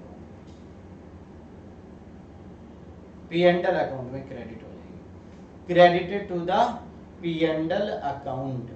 तो सेल प्रोसीड को हम P&L में ट्रांसफर कर देंगे, ठीक है बस। तो अगर आपने राइट को खुद ने नहीं लिया, सेल कर दिया, तो जितने में भी आपने सेल किया उस अमाउंट को आपको P&L में ट्रांसफर कर देना। हाँ, एक एक्सेप्शनल पॉइंट गिवन था, अब उसे पढ़ लो बेटा आराम से। अब इस पॉइंट को पढ़ना, इस पॉइंट को पढ़ने के बाद हम आपको एक एग्जांपल भी करवाएंगे, तो आपको घबराने की जरूरत नहीं कि क्या लिखा है। देखो क्या लिखा है, if investment acquired on come right basis, यानी आपने जो शेयर्स खरीद रखे हैं वो कम राइट बेसिस पे खरीद रखे हैं, and market price immediately after right. मेरी बात को समझना बेटा, क्या होता है, आपने जो शेयर्स खरीदे हैं वो राइट से पहले खरीदे थे, तो उस वक्त उनकी मार्केट प्राइस ज्यादा चल रही है, यानी मार्केट में राइट की वजह से उसकी प्राइस इंक्रीज होगी। बट जैसे ही कंपनी राइट दे देती है उसके बाद में उन शेयर्स की वैल्यू में मान लो गिरावट होगी। आप ऐसे समझना, मान लो बेटा ध्यान से समझना, आपने, ध्यान से सुनो, आपने किसी कंपनी में 2 लाख रुपए लगाए। कितने रुपए लगाए, 2 लाख रुपए लगाकर आपने शेयर्स खरीदे। बट जैसे ही कंपनी राइट दे देती है उसके बाद में आपकी उस इन्वेस्टमेंट की वैल्यू रह जाती है 1,80,000। आप ऐसे समझो, आपने बेटा कम राइट प्राइस पे आपने खरीदा 2 लाख रुपए देकर। आपने 2 लाख रुपए का पेमेंट किया कम राइट पे, और राइट प्राइस के बाद, राइट दे देने के बाद जो वैल्यू रह गई है ना मार्केट में, वो वैल्यू है 1,80,000। यानी आपको क्या समझना है, आपको ये समझना है कि आपने जो शेयर्स खरीदे थे वो 2 लाख रुपए में खरीदे थे, बट जैसे ही कंपनी ने राइट दिया उन इन्वेस्टमेंट की वैल्यू गिर गई, और वो वैल्यू गिरकर 1,80,000 रुपए हो गई। तो मैं आपको ये समझाना चाह रहा हूं, ये एक्सेप्शनल पॉइंट कहता है, ये 20,000 की जो गिरावट है ना आपकी इन्वेस्टमेंट की वैल्यू में, इतने रुपए जो हैं, यानी आपको इन्वेस्टमेंट, ध्यान से समझना, आपको राइट को सेल करने से जो भी पैसे आए हैं उनमें से जितना आपकी इन्वेस्टमेंट में गिरावट है उतने रुपए कॉस्ट के कॉलम में जाएंगे। एग्जांपल ले लेते हैं, मान लो आपने राइट सेल किया, यानी आपने राइट को सेल किया और मान लो आपने 50,000 रुपए रिसीव किए। दोबारा समझ लो बेटा एक बार, मैं आपको फिर से बारी बारी कह रहा हूं, हमने जब इन्वेस्टमेंट को खरीदा था 2 लाख रुपए की थी, बट राइट दे देने के बाद उसकी वैल्यू कम होगी, 1,80,000 हो गई मार्केट में, यानी हमें 20,000 का नुकसान हो रहा है। और मान लो आपको जो भी राइट शेयर्स खरीदने थे वो आपने खरीदे नहीं और आपने किसी और को ट्रांसफर कर दिए, और ट्रांसफर करने के बदले में आपको 50,000 रुपए मिले। तो ये पॉइंट कह रहा है जितनी आपकी इन्वेस्टमेंट में गिरावट है ना, उतने रुपए तो आपके कॉस्ट के कॉलम में जाएंगे। यानी आपको ये मानना पड़ेगा कि रिकवरी ऑफ कॉस्ट है। तो 20,000 जितनी इन्वेस्टमेंट में गिरावट है वो कॉस्ट के कॉलम में ले जाओ, और उससे ज्यादा जो सेल प्रोसीड है यानी बैलेंस 30,000 जो होगा वो बेटा ऑटोमेटिकली आपके P&L में ट्रांसफर कर दिया जाएगा। बोलो हाँ या ना? जी सर, वही लिखा बेटा। क्या कह रहे हैं? ये कह रहे हैं is lower than cost of purchase, then sale proceed transfer to the cost column, यानी सेल प्रोसीड कॉस्ट के कॉलम में जाएगी। किस लिए? To reduce the carrying amount of such investment up to the market value, यानी उतने रुपए आप कॉस्ट के कॉलम में ले जाओ जितनी आपकी इन्वेस्टमेंट की वैल्यू में गिरावट हुई है। तो 2 लाख से 1,80,000 होगी, तो आपको 20,000 रुपए कॉस्ट के कॉलम में ले जाना है और बैलेंस अमाउंट P&L में ले जाने हैं। इस बात को समझाने के लिए बेटा मैं एक एग्जांपल फिर से नोट करता हूं, यानी एग्जांपल तो यही रहेगा बट इंफॉर्मेशन सेम रहेगी, बट एग्जांपल नंबर 3 बना देते हैं। इस बार राइट हमने खरीदा नहीं है बेटा, हमने राइट को बेचा। बेचा तो पिछले बार भी था, बट इस बार राइट को बेचने के बाद हमारी मार्केट प्राइस भी कम हो गई। तो एग्जांपल नंबर 3 लिखना, number of shares 2000 at the rate 75 come right basis.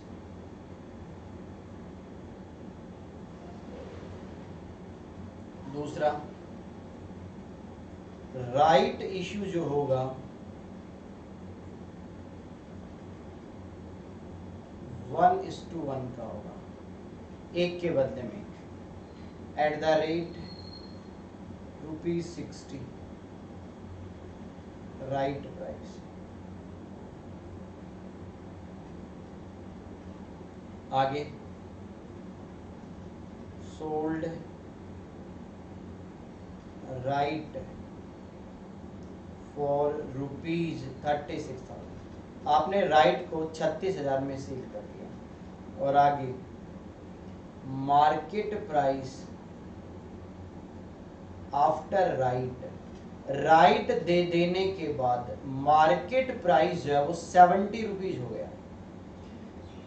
यानी आपने एक शेयर खरीदा था 75 रुपए में, बट राइट दे देने के बाद उसकी वैल्यू सिर्फ 70 रुपए रह गई, और राइट को आपने सेल कर दिया टोटल 36,000 में। तो क्या अकाउंटिंग ट्रीटमेंट होगा, ये हमसे पूछा जा रहा है।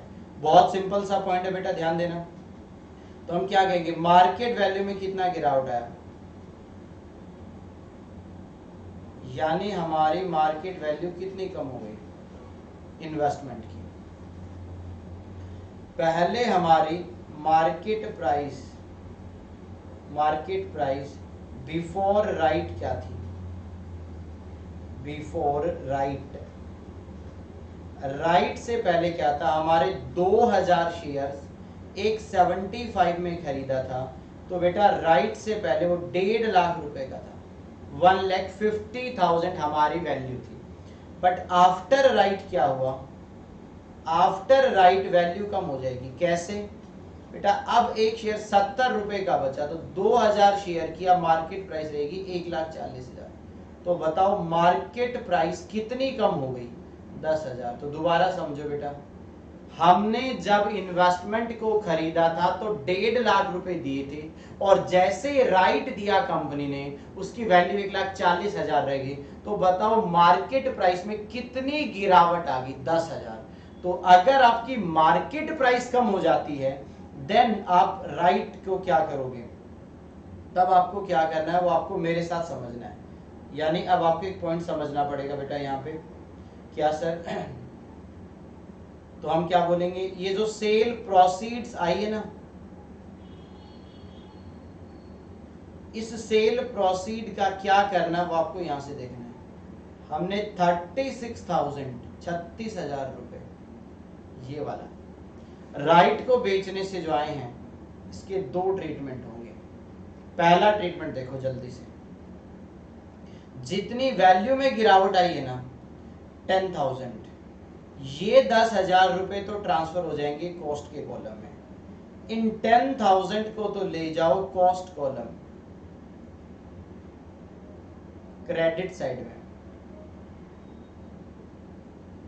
क्रेडिट साइड में ले जाएंगे 10,000 को, और रिमेनिंग 26,000 रुपए यानी बचे हुए सेल प्रोसीड का पार्ट ट्रांसफर हो जाएगा to P&L, transferred to the P&L account, यानी क्रेडिटेड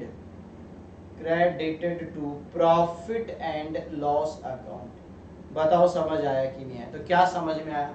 अगर राइट शेयर्स हमने खरीदे हैं तो जितने राइट आए वो हमारे डेबिट साइड में नंबर्स के कॉलम में आ जाएंगे, और जितना हमने उसके लिए पेमेंट किया वो कॉस्ट के कॉलम में आ जाएगा डेबिट साइड में।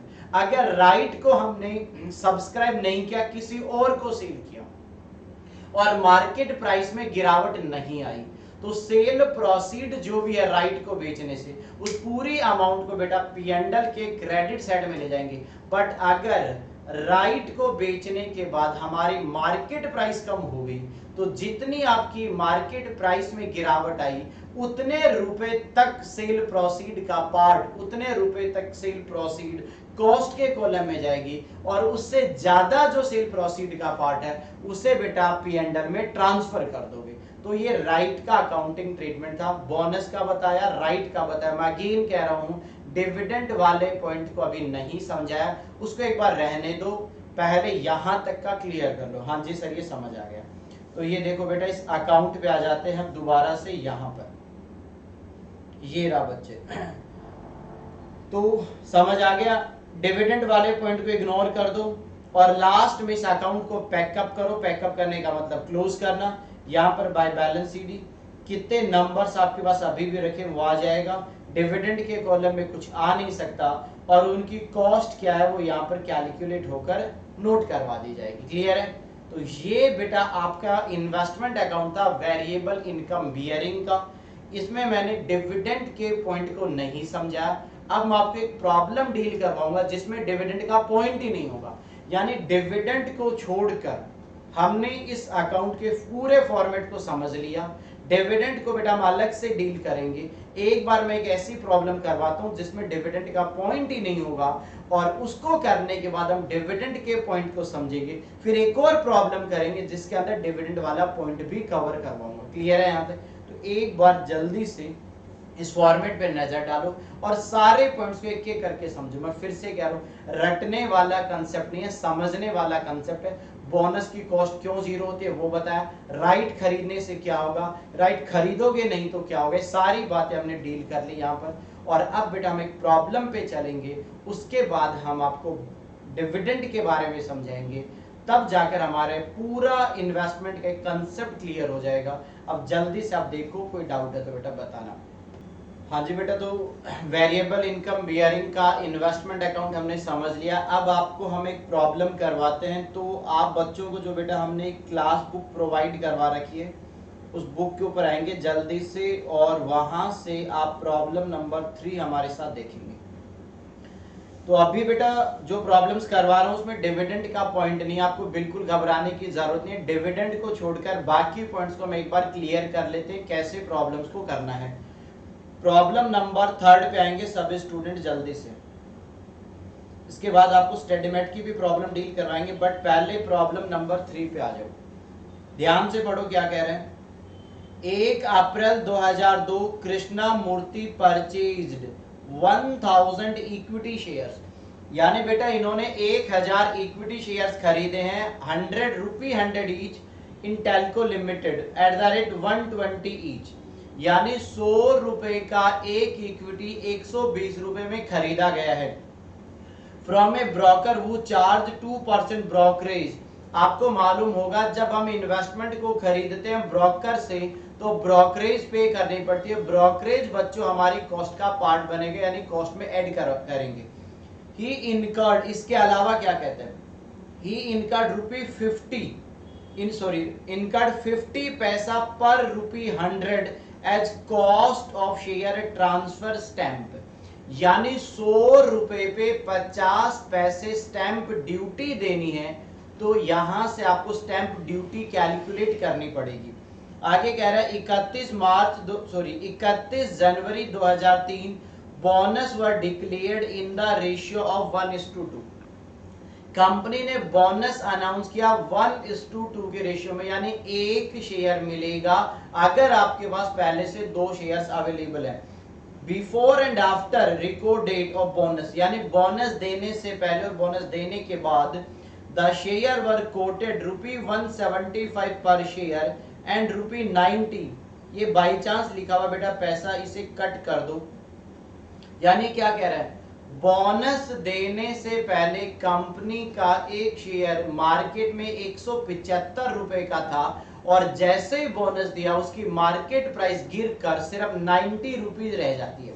आगे 31 March 2002 Krishna Murthy sold bonus shares to a broker वो चार्ज 2% ब्रोकरेज।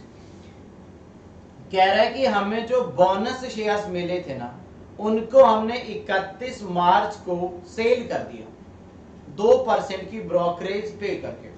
आगे कह रहा है prepare investment account in the books of Krishna Murthy held the shares as current asset and closing value of investment cost और market value which average lower.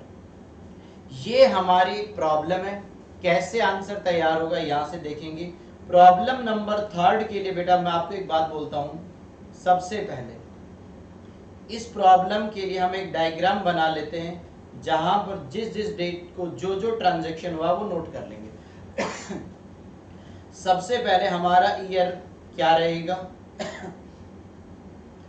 1/4/2002 से start होगा और 31 मार्च 2003 को ये एंड हो जाएगा। ये अब आराम से एक एक पॉइंट को पढ़ना स्टार्ट करो। कृष्णा मूर्ति खरीदता है 1000 शेयर्स 120 की रेट पे, तो 1 अप्रैल 2002 को यहाँ परचेज हो रही है, तो यहाँ पर आएगा परचेजेज।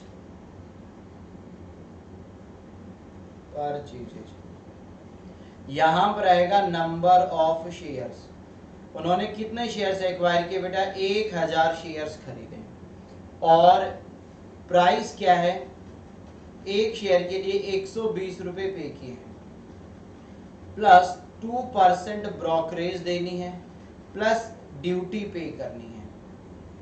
ये बेटा परचेज से रिलेटेड इंफॉर्मेशन है। 1000 शेयर्स 120 प्लस 2% ब्रोकरेज और साथ में बेटा ड्यूटी भी देनी है। आगे पढ़ो क्या कह रहे हैं। आगे कहता है 31 जनवरी 2003 बोनस डिक्लेयर्ड 1:2 के रेशियो में, तो बेटा 31 जनवरी यहां पर आएगा, ये है। और यहां पर अचानक से कहता है कि हमने बोनस डिक्लेयर कर दिया, ठीक है, हाँ जी सर। तो बोनस कैसे कैलकुलेट होगा वो देखो। सबसे पहले हमारे नंबर्स कितने हैं 1000, 1 मिलता है बच्चों 2 के बदले में, तो यहां पर कितने बोनस हो जाएंगे 500 शेयर्स, और बोनस हमेशा फ्री में देंगे 1:2 के रेशियो में दिया है ना बेटा, तो 1 मिलता है 2 पे, तो 1000 पे हो जाएगा 500 शेयर्स। उसके बाद में कहता है कि मार्च ईयर एंड पे हमने इनको बेच दिए एक ब्रोकर को, और हमने जब इसे सेल किया, कितने में सेल किया बता, सॉरी कब सेल किया 31 मार्च को, 31 मार्च को सेल कर दिया। बोनस सोल्ड 31 मार्च को बोनस को बेच दिया। ये छोटा सा सिर्फ एक परचेज का, एक बोनस का और एक सेल का ट्रांजैक्शन है इस प्रॉब्लम में। सबसे पहला भी ये बताओ, इस प्रॉब्लम में कहीं पर भी डिविडेंड का नाम आया नहीं, क्या राइट का नाम आया नहीं। तो मैं आपको एक बात समझाना चाहता हूँ बेटा, इस बार जो मैं इन्वेस्टमेंट अकाउंट बनाऊंगा उसमें मैं डिविडेंड के कॉलम को इग्नोर कर दूंगा। अब बच्चा कहता है सर ऐसा क्यों, फॉर्मेट में तो आपने लिखवाया था। बेटा जब डिविडेंड की इंफॉर्मेशन ही नहीं हमारे पास, तो आप डिविडेंड का कॉलम किस लिए बनाओगे? डिविडेंड का कॉलम तब बनाना ठीक है जब आपको डिविडेंड के बारे में बोला जाए, अदरवाइज 4 कॉलम डेबिट साइड में बना लेंगे और 4 ही क्रेडिट साइड में, यानी 8 कॉलम से प्रॉब्लम को कंप्लीट कर देंगे हम। ये देखो, तो आप देखना बेटा किस तरीके से तैयार होगा। बहुत छोटी सी प्रॉब्लम है, ध्यान दो बस आप। एक डेट का कॉलम बन जाएगा ये सबसे पहले वाला, फिर बेटा पर्टिकुलर्स का, फिर नंबर्स का। अब डिविडेंड का बनाने की यानी इनकम का बनाने की जरूरत नहीं है तो कॉस्ट का आ जाएगा, फिर डेट, पर्टिकुलर्स और अगले 2 कॉलम। तो ये हमारी होगी बेटा डेबिट साइड और ये हमारी होगी बच्चों क्रेडिट साइड। सबसे पहले यहाँ पर आएगा बेटा डेट, यहाँ पे डेट, देन आएगा पर्टिकुलर्स, फिर आएगा बेटा यहाँ नंबर ऑफ शेयर्स, फिर आएगा बच्चे यहाँ कॉस्ट, फिर दोबारा से नंबर ऑफ शेयर्स, फिर आ जाएगा कॉस्ट, यहाँ जाएगा बेटा डेट और यहाँ पर आ जाएगा पर्टिकुलर्स। ये हमारी सारी डिटेल्स हैं। सबसे पहले 1 अप्रैल 2002 को डे 1 को हमने कुछ खरीदा 1/4/2002। जब आप इन्वेस्टमेंट खरीदते हो तो जर्नल एंट्री क्या बनेगी? Investment account debit to bank, तो यहां पर आ जाएगा टू बैंक और यहां पर जो टू बैंक आएगा यहां पर आएगा 1000 शेयर्स। अब इसकी कॉस्ट कैलकुलेट करते हैं, तो यहां पर हम 1 अप्रैल 2002 को कॉस्ट ऑफ परचेज कैलकुलेट करते हैं, कॉस्ट ऑफ इन्वेस्टमेंट कैलकुलेट करेंगे। जो आपने खरीदा है उसकी कॉस्टिंग कितनी होगी? सबसे पहले यहां पर आएगा परचेज प्राइस, कैसे आएगा? 1000 शेयर्स, 120 रुपए पे खरीदा है तो ये हो जाएगा 1,20,000 रुपए, 1,20,000, 1,20,000, 1,20,000 ही आ जाता है। अब अगला पॉइंट समझो, इस पे बेटा 2% लगेगी ब्रोकरेज। अब 1,20,000 पे आप सीधा सीधा 2% ब्रोकरेज निकालो, जो आएगी बेटा आपकी 2400 रुपए। तो ब्रोकर ले लेगा 2400 रुपए, तो प्लस हमारी स्टैंप ड्यूटी लगेगी। अब ध्यान से समझना, 50 पैसे ड्यूटी पे करते हो आप 100 रुपए पे, तो आपने जो खरीदा है वो है 1,20,000।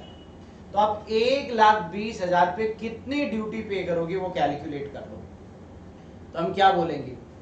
1,20,000 पे हमें टोटल ड्यूटी कितनी देनी है वो निकालनी है। अगर हम 50 पैसे देते हैं 100 पे, तो बेटा इससे आपको 1,20,000 की स्टैंप ड्यूटी पता चल जाएगी और जो आने वाला है आपका 600 रुपए। कैलकुलेट कर लो बेटा, 50 पैसे 100 पे दे रहे हैं तो 1,20,000 पे जाएगा हमारा 600 रुपए। इसी के साथ आपने 1,23,000 टोटल कॉस्ट बियर की है 1000 शेयर्स को खरीदने के लिए, तो यहां पर आ जाएगा 1,20,000 शेयर्स, सॉरी 1,23,000 रुपए। फिर 31 जनवरी तक कुछ नहीं हुआ, 31 जनवरी को हमें बोनस मिला। तो जब भी आपको बोनस मिलेगा यहां पर आ जाएगा 31 जनवरी। बोनस मिलने से पेमेंट नहीं होगा, बस हमारे नंबर्स इंक्रीज हो जाएंगे। तो यहां पर आएगा बच्चों 2 बोनस और बोनस में हमें 500 शेयर्स मिलेंगे और कॉस्ट के नाम पे यहाँ 0 रुपए आएगा, यानी हमने बोनस के लिए 1 भी रुपए का पेमेंट नहीं किया, यानी 0 रुपए कंसीडर हो जाएगा। उसके बाद में ईयर एंड पे कह रहा हमने इन्वेस्टमेंट को सेल कर दिया, तो ये आ जाएगा बेटा 31 मार्च बाय बैंक, और कह रहा हमने बोनस वाले शेयर्स को सेल कर दिया। तो बोनस में हमें 500 शेयर्स मिले थे, तो आपने सेल भी कितने शेयर्स को किया होगा? 500 ही शेयर्स को आपने बेचा होगा। सवाल ये खड़ा होता है जो शेयर्स आप बेचोगे वो किस प्राइस पे बेचेंगे।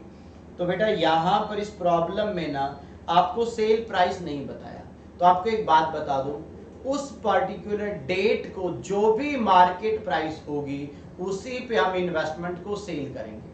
अब बच्चा कहता है कि सर इस प्रॉब्लम में तो 31 मार्च की डेट का मार्केट प्राइस भी अवेलेबल नहीं है।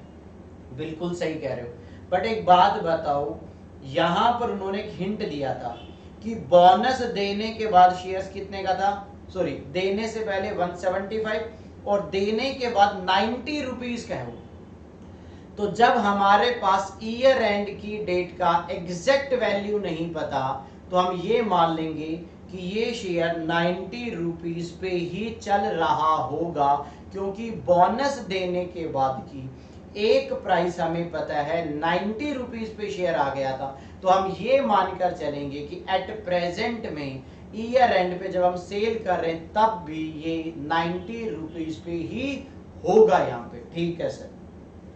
तो बेटा आप जब सेल करोगे तो उसकी सेल प्रोसीड कैसे निकालेंगे, 31 मार्च सेल, तो हम क्या कहेंगे, सेल प्राइस कैलकुलेट करनी है। हम ये मानेंगे कि 500 शेयर हमने बेचे हैं और 90 रुपीस पे हमने बेचा होगा। तो 500 को बच्चों 90 से मल्टीप्लाई कर दो, जो कि आएगा 45,000, 45,000 रुपये आ जाएगा। और ये 45,000 आप कॉस्ट के कॉलम में ले जाओ, यहाँ पर ये लो, बात खत्म। अब हमें देखना है प्रॉफिट या लॉस। अब हमें प्रॉफिट या लॉस कैलकुलेट करना है, तो calculation of profit oblique loss, तो हमें फायदा और नुकसान की कैलकुलेशन करनी है बेटा। कैसे सर, ये क्या कर दिया, गलत कर दिया, वेट बेटा, हमने यहाँ पर मिस्टेक कर दी। 45,000 जो है ना, ये तो हमें सेल करने से सेल प्राइस है, बट आप भूल रहे हो जिस ब्रोकर ने सेल किया होगा उसकी ब्रोकरेज यहां से माइनस होगी 2%। 45,000 पे 900 रुपए ब्रोकरेज बनेगी, 44,100 आएगा। तो आपको यहाँ पे 45 नहीं लिखना, 44,100 यहाँ पे आपको नोट करना है, 44,100। अब आप प्रॉफिट या लॉस कैलकुलेट करोगे, प्रॉफिट ऑब्लिक लॉस। अब प्रॉफिट या लॉस कैसे आएगा वो देखो। तो सबसे पहले आपको क्या करना पड़ेगा, सेल प्राइस यहां पर आपको लेनी है 44,100, इसमें से बेटा आपको कॉस्ट माइनस करनी पड़ेगी। कॉस्ट कैसे निकालेंगे वो समझो, एवरेज मेथड लगाएंगे। एवरेज मेथड से कॉस्ट कैसे कैलकुलेट होगी, हमारी कॉस्ट है 1,23,000 और 0 रुपए 1500 शेयर्स की। तो हम ये कह सकते हैं 1,23,000 शेयर्स को खरीदने के लिए दिए और बोनस को खरीदने के लिए 0 रुपए पे किए, ये हमारी 1500 शेयर्स की कॉस्ट है। तो बताओ 500 जो बेचे हैं उसकी कॉस्ट आ जाएगी यहाँ पे। तो बेटा 1,23,000 को 1500 से डिवाइड करके 500 से मल्टीप्लाई करोगे तो ये आएगा 41,000, यानी आपकी एवरेज कॉस्ट है 41,000 रुपए। तो आपको बेचने से 3100 रुपए का, यानी सेल करने से 3100 का प्रॉफिट जनरेट हो गया। और मैंने बताया था जब भी आप सेल करोगे प्रॉफिट P&L में ट्रांसफर हो जाएगा। तो बेटा यहां पर आ जाएगा 31 मार्च के दिन का profit to P&L, profit on sale, यहां पे आ जाएगा प्रॉफिट ऑन सेल, और ये 3100 आपका सॉरी कॉस्ट के कॉलम में आ जाएंगे 3100 रुपए। लास्ट काम है क्लोजिंग बैलेंस कैलकुलेट करने का। 31 मार्च बाई बैलेंस CD, यहां पर हो जाएंगे 1500 शेयर्स, 500 सेल कर दिए तो क्लोजिंग में हमारे पास 1000 यूनिट अभी भी बची हुई है। अब इसका कॉस्ट का वैल्यूएशन करना, बोला था ना कॉस्ट और market price which average lower को कंसीडर करना है। तो यहां पर आ जाता है वैल्यूएशन का रूल है, valuation of closing investment. Closing investment का वैल्यूएशन कैसे किया जाएगा वो आपको समझना पड़ेगा। सबसे पहले मार्केट प्राइस, मार्केट प्राइस हम कह सकते हैं 1000 शेयर्स बचे हुए हैं, एक शेयर आफ्टर बोनस 90 का था, तो इनकी मार्केट प्राइस हो जाएगी 90,000 रुपए। यानी 1000 शेयर्स की ईयर एंड पे मार्केट प्राइस है 90,000, उसका कंपैरिजन किया जाएगा बच्चों कॉस्ट के साथ। तो कॉस्ट कैसे कैलकुलेट होगी, 1,23,000 रुपए आपने दिए थे 1500 शेयर्स के लिए, तो 1000 शेयर की कैलकुलेट कर लो प्रोपोर्शनेट कॉस्ट। बेटा 1500 में से 500 शेयर्स को सेल कर दिया, बचे 1000, इनकी अगर आप वैल्यूएशन करोगे तो आएगा 82,000। इन दोनों में से जो कम है वो है 82,000, तो ये 82,000 आपकी कॉस्ट कंसीडर हो जाएगी यहाँ पर, और इसी के साथ आपका ये अकाउंट खत्म हो जाएगा। ये हो जाएगा 1500, और कॉस्ट के कॉलम का टोटल लगा लो बच्चों। मैं क्रेडिट का टोटल लगा रहा हूं, आप डेबिट का लगा लो। ये आएगा 126,100, और सेम इधर आ जाएगा 123 और 3100 रुपए। ये भी आ गया बेटा 1,26,100 रुपए। तो ये आपकी प्रॉब्लम नंबर 3 का सॉल्यूशन था। देख सकते हो, एक परचेज का ट्रांजैक्शन, एक बोनस का ट्रांजैक्शन, एक बोनस को सेल करने का ट्रांजैक्शन, और ईयर एंड पे क्लोजिंग बैलेंस निकालने का एक ट्रांजैक्शन। ये सारे पॉइंट यहाँ खत्म हो गए हैं, इन्वेस्टमेंट अकाउंट बन गया है। जल्दी से देखो, कोई डाउट कंफ्यूजन है तो बताइए बेटा। यहाँ तक ये हमारा इन्वेस्टमेंट अकाउंट बन के तैयार हो जाता है। ये इसके वर्किंग नोट बनाए बेटा मैंने यहाँ पर, कॉस्ट कैलकुलेट किया, सेल का, फिर प्रॉफिट या लॉस का। इस तरीके से problem number 3 complete. Next problem करवाएंगे अब स्टडी मटेरियल से, ठीक है। जल्दी से यहाँ तक का नोट करो बेटा। और ये क्लोजिंग वैल्यू कैलकुलेट कर ली कि वो कितने रुपए का हमारे पास ईयर एंड में बैलेंस अवेलेबल होगा, वो भी यहाँ पर आ जाता है। हाँ जी सर, हो गया बेटा यहाँ तक नोट। अब आपको मैं हमारा जो स्टडी मटेरियल है वहां से एक प्रॉब्लम करवाते हैं, और वहां की प्रॉब्लम होगी बेटा ये वाली।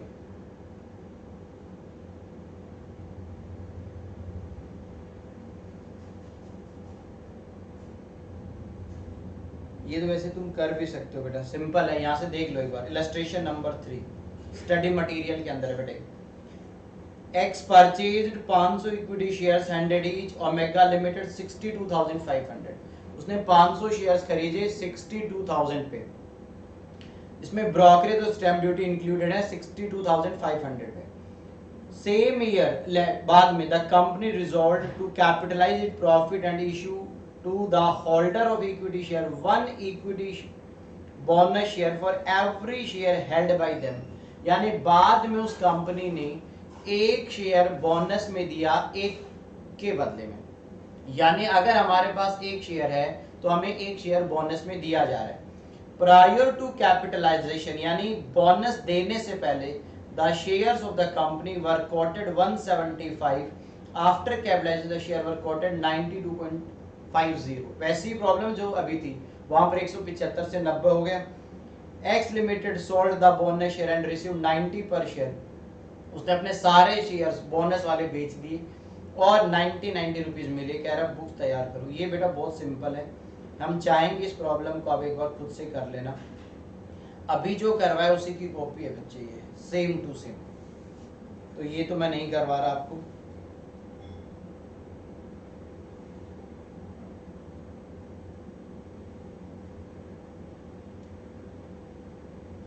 और ये भी बेटा जो अभी करवाया उसी की कॉपी है। 1 जनवरी को परचेज के 5000 इक्विटी, 100 रुपए का एक, 120 रुपए पे खरीदा, ब्रोकरेज 2% लगी, 50 पैसा पर 100 रुपए पे स्टैंप ड्यूटी, बोनस डिक्लेयर हुआ 1:2 के रेशियो में, मार्केट प्राइस पहले 175 फिर 90 हो गया। बेटा ये आपको करना, बस नंबर चेंज हो गए, हमारे वाले में जो नंबर थे 1000 थे या 5000 हो गए बस।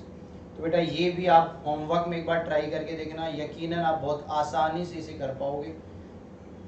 तो अब बेटा हम आपको स्टडी मटेरियल का ये 5th नंबर प्रॉब्लम करवा रहे हैं, ये वाला इलस्ट्रेशन नंबर 5। उससे पहले के मैंने आपको 2 होमवर्क में दे दी, क्योंकि वो रिपीट प्रॉब्लम है, जो हमने अभी करवाया उसी से मिलता जुलता। क्या कह रहा है, 1 अप्रैल 2001 रजत हैज 50,000, उसके पास ऑलरेडी है, हैज का मतलब उसके पास पहले से बैलेंस है 50,000 पी लिमिटेड का, और एक शेयर खरीदा गया था पास्ट में 15 पर शेयर, नॉमिनल वैल्यू है 10 रुपए। He provide you the further information, उन्होंने आपको और भी बातें बताई। क्या, 20 जून को ही purchased another 10,000 shares of P limited at ₹16 पर शेयर, यानी यहां पर 20 जून को उन्होंने 10,000 और शेयर्स खरीदे 16 रुपए की रेट पे। आगे कह रहा है 1 अगस्त P Limited issued 1 equity bonus share for every 6 shares held by the shareholder, यानी एक बोनस में मिलेगा 6 शेयर्स के बदले में। अगर आपके पास 6 शेयर्स हैं आपको एक बोनस में मिलेगा यहाँ पे 1 अगस्त को। आगे कहता है 31 अक्टूबर को the director of P limited announced A right issue, यानी इस बार बोनस के साथ साथ राइट का भी पॉइंट है। और आगे क्या कह रहा है, entitle the share holder to subscribe 3 share for every 7, यानी राइट का रेशियो 3:7। आपको 3 शेयर्स राइट में मिलेंगे अगर आपके पास पहले से 7 शेयर्स अवेलेबल हैं, और एक राइट होगा 15 रुपए का। Share holder can transfer their right in full और इन पार्ट, शेयर होल्डर अपने राइट को ट्रांसफर कर सकता है किसी और को, चाहे तो सारे राइट या चाहे तो राइट का कुछ पार्ट है। आगे क्या कह रहा है, रजत सोल्ड कर देता है 1/3 of entitlement to Umang for a consideration of ₹2 per share and subscribe the rest on 5 November. यानी क्या कहना चाह रहे हैं, रजत जो है बेटा जितने भी राइट शेयर खरीदने का अधिकार था ना, उसका 1/3 वो किसी और को ट्रांसफर कर देता है और 2/3 खुद ने सब्सक्राइब कर लिए। You are required to prepare investment account in the books of Rajat for the year ending March. ठीक है, तो पहले एक डायग्राम बना लेते हैं। ये बेटा प्रॉब्लम नंबर 5 है, बट स्टडी मटेरियल की प्रॉब्लम है, मैंने वर्ड यूज कर लिया स्टडी मटेरियल, और पेज नंबर भी मैं यहाँ रेफर कर देता हूँ, और ये पेज नंबर होगा बच्चों 9.15 पे। ठीक है सर, पहले एक डायग्राम बनाते हैं। सबसे पहले हमारे पास कितने थे, कितने हमने खरीदे, ये सारी बातें बेटा लाइन से हमें नोट करना पड़ेगा। तो सबसे पहले 1 अप्रैल फिर 31 मार्च ईयर एंड हो जाएगा। तो आप मुझे ये बताओ, सबसे पहले यहां पर अगर हमें देखना है तो हमारे पास ओपनिंग में कितने शेयर्स हैं, 50,000 जो 15 रुपए पे खरीदे हुए। सबसे पहले यहां पर आएगा बच्चों ओपनिंग बैलेंस, और आ जाएगा नंबर ऑफ शेयर्स 50,000 50,000, और प्राइस जो होगी वो होगी बेटा 15 रुपए, यानी एक शेयर 15 में खरीदा हुआ है। आगे चलो, आगे आ जाता है 20 जून, और उन्होंने फिर से 10,000 शेयर्स खरीदे 16 रुपए पे।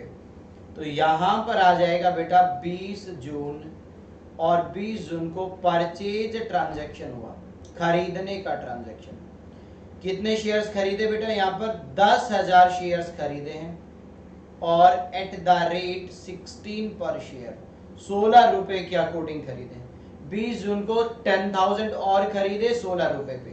1 अगस्त को बोनस दिया जाएगा 1 इक्विटी फॉर एवरी 6 शेयर्स, एक मिलेगा 6 के बदले में।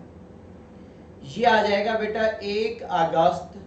इसे हम बोलेंगे डेट ऑफ बोनस। कौन सी डेट बोलेंगे? बोनस की डेट। और इस बोनस पे कैसे होगा? और बोनस की डेट है बेटा 1 अगस्त, और बोनस किस रेशियो में बोला गया है? 1:6 के रेशियो में बोनस बताया गया है। तो हमें बोनस कितना मिलेगा? देखो बेटा 1 अगस्त तक हमारे पास 50,000 तो ओपनिंग में शेयर्स थे, 10,000 हमने और खरीदे थे, तो हमारे पास टोटल 60,000 हो गए। एक मिलता है बेटा 6 शेयर्स के बदले में, तो बताओ 10,000 के बदले में बोनस कितना हो जाएगा? 10,000 बोनस शेयर्स कैलकुलेट हो जाएंगे। दोबारा से सुनो बेटा, हमारे पास पहले से 50,000 शेयर्स हैं, 10,000 हमने और फर्दर परचेज किए, टोटल हो जाएगा 60,000। उन 60,000 शेयर्स पे हमें बोनस दिया जाएगा। बोनस का परसेंटेज है 1:6, एक मिलता है 6 के बदले में, तो 60,000 के बदले में बेटा यहाँ पे 10,000 बोनस शेयर्स आ जाएंगे। आगे कहता है 31 अक्टूबर को कंपनी ने राइट अनाउंस किया 3 शेयर्स एवरी 7 के बदले में। रजत ने कुछ खुद ने खरीदे, कुछ किसी और को ट्रांसफर किए। यानी याद आ रहा है, राइट अगर हम खुद खरीदते हैं तो क्या होगा, राइट किसी और को ट्रांसफर करते हैं तो क्या होगा। सारी बातें याद होंगी तुम्हें? हाँ जी सर। ये मैं मान लेता हूं 31 अक्टूबर है, और यहां राइट के बारे में दिया हुआ है 31 अक्टूबर को। 31 अक्टूबर राइट का जो रेशियो दिया गया है वो 3:7 है। 3 मिलेंगे 7 के बदले में। बट राइट की डेट तक आते आते रजत के पास कितने शेयर्स हैं, उसके बेसिस पे उसे राइट दिया जाएगा। तो वही वाली बात, रजत के पास क्या है? ओपनिंग में 50,000 थे, फिर उसने बेटा 10,000 पैसे दे के खरीदे थे, और 10,000 बेटा उसे बोनस में मिल गए थे। तो रजत के पास राइट वाले दिन तक 70,000 शेयर्स हैं। कितने? 70,000 शेयर्स रजत के पास हो गए। कैसे? 50,000 ओपनिंग वाला, फिर परचेज किए 10,000, टोटल हो गए 60,000, और फ्री में मिल गए 10, तो टोटल 70,000 शेयर्स हैं। तो उन 70,000 शेयर्स पे 3:7 के अकॉर्डिंग कितना राइट कैलकुलेट हो जाएगा? 30,000 राइट शेयर्स आ जाएंगे। और इन 30,000 राइट शेयर्स का आप क्या करोगे वो यहां से बता देता हूं। अब रजत जो है बेटा, इसका कुछ पार्ट अपने फ्रेंड उमंग को ट्रांसफर कर देता है। कहां दिया हुआ ये देखो, लिखा ना बेटा, रजत सोल्ड, यानी कुछ पार्ट सोल्ड कर दिया उमंग, कंसीडरेशन 2 पर शेयर, 2 रुपए पर राइट लेकर 1/3 राइट उमंग को दे दिए, और बचे हुए को उसने 5 नवंबर को खुद ने खरीद लिया, और एक राइट उसे कितने में दिया जा रहा है? 15 रुपए में। तो हम क्या कह सकते हैं, ध्यान से सुनना, यहां पर क्या होने वाला बेटा, प्लीज ध्यान दो। तो यहां क्या कहेंगे? इफ सोल्ड, याद आ रहा है ऐसा कुछ? इफ सोल्ड और इफ सब्सक्राइब्ड, इफ परचेज्ड, वही वाला पॉइंट है बेटा। तो मैं इफ वर्ड को यहां से हटा देता हूं, क्योंकि यहां सोल्ड है और ये परचेज्ड है, दो बातें बताई थी ना वहां पे। तो उसके पास 30,000 शेयर्स खरीदने का अधिकार था, बट उसने बेटा ना तो पूरे खुद ने खरीदे, ना ही पूरे ट्रांसफर किए। कुछ पार्ट ट्रांसफर किया और कुछ पार्ट खरीद लिया। तो उसने क्या किया? 30,000 का 1/3 ट्रांसफर किया, यानी 10,000, और 10,000 शेयर्स उसने ट्रांसफर किए, और एक राइट पे बेटा 2 रुपए ले लेता है। तो यहां पर रजत को 20,000 रुपए मिलेंगे, 20,000, और ये 20,000 बेटा रजत के P&L में ट्रांसफर होगा। बात खत्म। ये 20,000 इन्वेस्टमेंट के अकाउंट में कहीं नहीं आएंगे। ये 20,000 रुपीज आप डायरेक्टली कहां ट्रांसफर कर दोगे? हम इसे ट्रांसफर कर देंगे P&L में। तो बेटा 30,000 राइट शेयर खरीद सकता था, बट 1/3 किसी और को दे दिए, और बचे हुए 2/3 उसने खरीद लिया। बचे हुए का मतलब है 20,000, और एक राइट पे 15 रुपए दिए होंगे, यानी बेटा उसने यहां पर 3 लाख रुपए का पेमेंट कर दिया होगा। तो हम क्या कह सकते हैं, खरीदेगा तो राइट कहां पर जाएगा, सेल करने से जो पैसा आएगा उस अमाउंट को वो ट्रांसफर करेगा P&L अकाउंट में। बात खत्म। और इसी के साथ कहता है सर अब आप इन्वेस्टमेंट अकाउंट बनाओ। ये बेटा आप एक बार देखना चाहते हो तो डायग्राम में इस पूरी प्रॉब्लम का, इससे हमने ऑलमोस्ट सारी बातें यहाँ नोट कर दी हैं। तो यहाँ एक ओपनिंग बैलेंस का ट्रांजैक्शन होगा, एक परचेज का, एक बोनस का, एक राइट का कुछ पार्ट सेल होगा, कुछ पार्ट सब्सक्राइब होगा। जो पार्ट सब्सक्राइब होगा उसे इन्वेस्टमेंट अकाउंट में रिफ्लेक्ट करेंगे, जो पार्ट सेल कर दिया उसकी अमाउंट को हम P&L अकाउंट में ले जाएंगे। क्लियर है? हाँ जी सर। अब बेटा यहां पर एक अकाउंट बनाता हूं मैं, उसका नाम होगा इन्वेस्टमेंट अकाउंट। और इस इन्वेस्टमेंट अकाउंट को कैसे तैयार करेंगे, अगेन इस प्रॉब्लम में भी बेटा डिविडेंड का कॉलम नहीं बनेगा। मालूम है क्यों नहीं बनेगा? यहां पर बच्चों आपको डिविडेंड के बारे में बोला ही नहीं है। तो डेट, फिर पर्टिकुलर्स, फिर नंबर्स, फिर cost, again date, particulars, numbers और कॉस्ट, ये हमारा फॉर्मेट है। तो हम कह सकते हैं यहाँ पर क्या क्या आएगा, सबसे पहले आएगा बच्चे डेट, फिर यहाँ पर आ जाएंगे बेटा पर्टिकुलर्स यानी डिटेल्स, फिर आ जाएगा नंबर ऑफ शेयर्स, फिर आ जाएगा कॉस्ट, फिर अगेन डेट, फिर अगेन पर्टिकुलर्स, और बेटा फिर आ जाएगा नंबर्स, फिर आ जाएगा कॉस्ट। बात खत्म। सबसे पहले ओपनिंग बैलेंस बताओ। 50,000 शेयर्स 15 रुपए पे, कोई वर्किंग नोट की जरूरत नहीं, डायरेक्ट कर सकते हैं 1 अप्रैल। ओपनिंग इन्वेस्टमेंट एसेट होती है तो टू बैलेंस BD, नंबर्स के कॉलम में 50,000 आ जाएगा और 50,000 को 15 से मल्टीप्लाई कर दो बेटा, ये आ जाएगा 7,50,000, 7.5 लाख रुपए कॉस्ट के कॉलम में आ जाएगा। हाँ सर ये तो समझ आ गया। 1 अप्रैल का ट्रांजैक्शन खत्म। फिर आ जाता है 20 जून, परचेज 10,000 शेयर्स खरीदे 16 रुपए पे। बेटा कोई ब्रोकरेज वगैरह का पॉइंट ही नहीं है ना, तो डायरेक्ट बिना वर्किंग नोट के भी काम चल जाएगा। टू बैंक, यहाँ लिख देंगे परचेजेज, और हमने बेटा यहाँ 10,000 शेयर्स खरीदे, 16 रुपए पे एक शेयर खरीदा है, यहां पर आ जाएगा 1,60,000 रुपीज, 1,60,000 रुपए। क्लियर है? तो 20 जून का ट्रांजैक्शन भी खत्म। 1 अगस्त को हमें बोनस मिलेगा 10,000 शेयर्स, तो बोनस मिलने से बेटा हमारे नंबर्स बढ़ जाते हैं। तो यहां पर आएगा 1 अगस्त आएगा 2 बोनस, और बोनस के लिए बेटा हमें पेमेंट नहीं करना, बट नंबर्स इंक्रीज हो जाते हैं। तो कितने नंबर्स मिले वो यहाँ जाएगा 10,000, और अमाउंट में 0 रुपए आएगा, क्योंकि बोनस का मतलब ही होता है free of cost, without any consideration, यानी 0 रुपए यहाँ पर आ जाएगा। तो हमने क्या क्या किया, ओपनिंग बैलेंस ले लिया, परचेज ले लिया, बोनस। अब राइट को लेकर ध्यान से समझना बेटा, राइट का एक पार्ट उसने सेल कर दिया, और मैंने बताया था जो पार्ट राइट का बेचोगे आप, यानी राइट शेयर जो आप खुद नहीं खरीदोगे किसी और को ट्रांसफर कर दोगे, उसके लिए आपको जो भी अमाउंट मिलेगी उस अमाउंट को P&L में ट्रांसफर करेंगे, और P&L में ट्रांसफर करेंगे तो उसे इन्वेस्टमेंट अकाउंट में नहीं दिखाना। ये बात मैंने यहीं पर ही नोट कर रखी है। यानी 10,000 राइट शेयर्स किसी और को दिए हैं, एक राइट पे 2 रुपए लिए हैं, तो 10,000 पे 20,000, और ये पूरा पैसा P&L में ट्रांसफर होगा।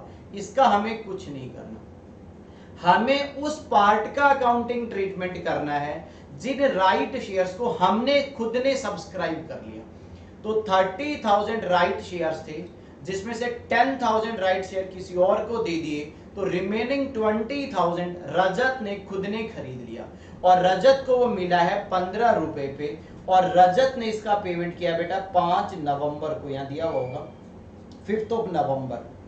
तो यहाँ पर क्या होगा, 5 नवंबर जो होगा, आपने जो राइट खरीदा उसके लिए आपकी जेब से पैसे जाएंगे और आपके नंबर्स बढ़ जाएंगे। तो एंट्री बनेगी investment account debit to bank, यहां पर आ जाएगा टू बैंक, और ब्रैकेट में मैं क्या नोट कर दूंगा, राइट शेयर्स, यानी हमने राइट शेयर्स को खरीद लिया। और आपने कितने राइट को खरीदा, 20,000 को खरीदा और 3 लाख रुपए का आपने पेमेंट कर दिया। क्लियर है बेटा यहां तक? इसके अलावा अगर आप देखोगे तो कोई और पॉइंट नहीं है। ईयर एंड पे ना मार्केट प्राइस दी हुई, तो बेटा हम ऐसे नहीं कर सकते, कॉस्ट और मार्केट प्राइस का कंपैरिजन यहाँ पॉसिबल ही नहीं है। तो हम डायरेक्टली जो बैलेंसिंग फिगर होगा उसे कॉस्ट मान लेंगे। इस साइड का टोटल लगाओ जल्दी से, ये हो जाएगा आपका 90,000, 90,000 शेयर्स। और 31 मार्च को बेटा यहाँ पर मैं मान लूंगा पूरे 90,000 हमारे पास रखे हुए हैं बाय बैलेंस सीडी में, 90,000 shares as it is available हैं और इनकी कॉस्ट बेटा कैलकुलेट हो जाएगी। कैलकुलेट क्या करना है, डेबिट का टोटल लगा के बैलेंसिंग फिगर नोट कर दो, 7.5 लाख, 1,60,000 प्लस 3 लाख, ये आ जाएगा 12,10,000। इसी बैलेंसिंग फिगर को बेटा यहाँ कॉस्ट मान लिया जाएगा। अगर यह मार्केट प्राइस गिवन होती तो हम बेटा कंपैरिजन करके दिखाते आपको, बट मार्केट प्राइस ना होने की वजह से मैंने यहाँ बैलेंसिंग फिगर पे ही उसे वैल्यू करवा दिया। बताइए समझ आया कि नहीं? हाँ जी सर, तो मैं दोबारा लास्ट टाइम बता रहा हूँ बेटा, ओपनिंग को हमने सीधा सीधा कैलकुलेट कर लिया, फिर परचेज या बोनस मिला, तो जिस दिन आपको बोनस मिलेगा उस दिन आपके पास कितने नंबर्स हैं उसके अकॉर्डिंग बोनस कैलकुलेट होगा।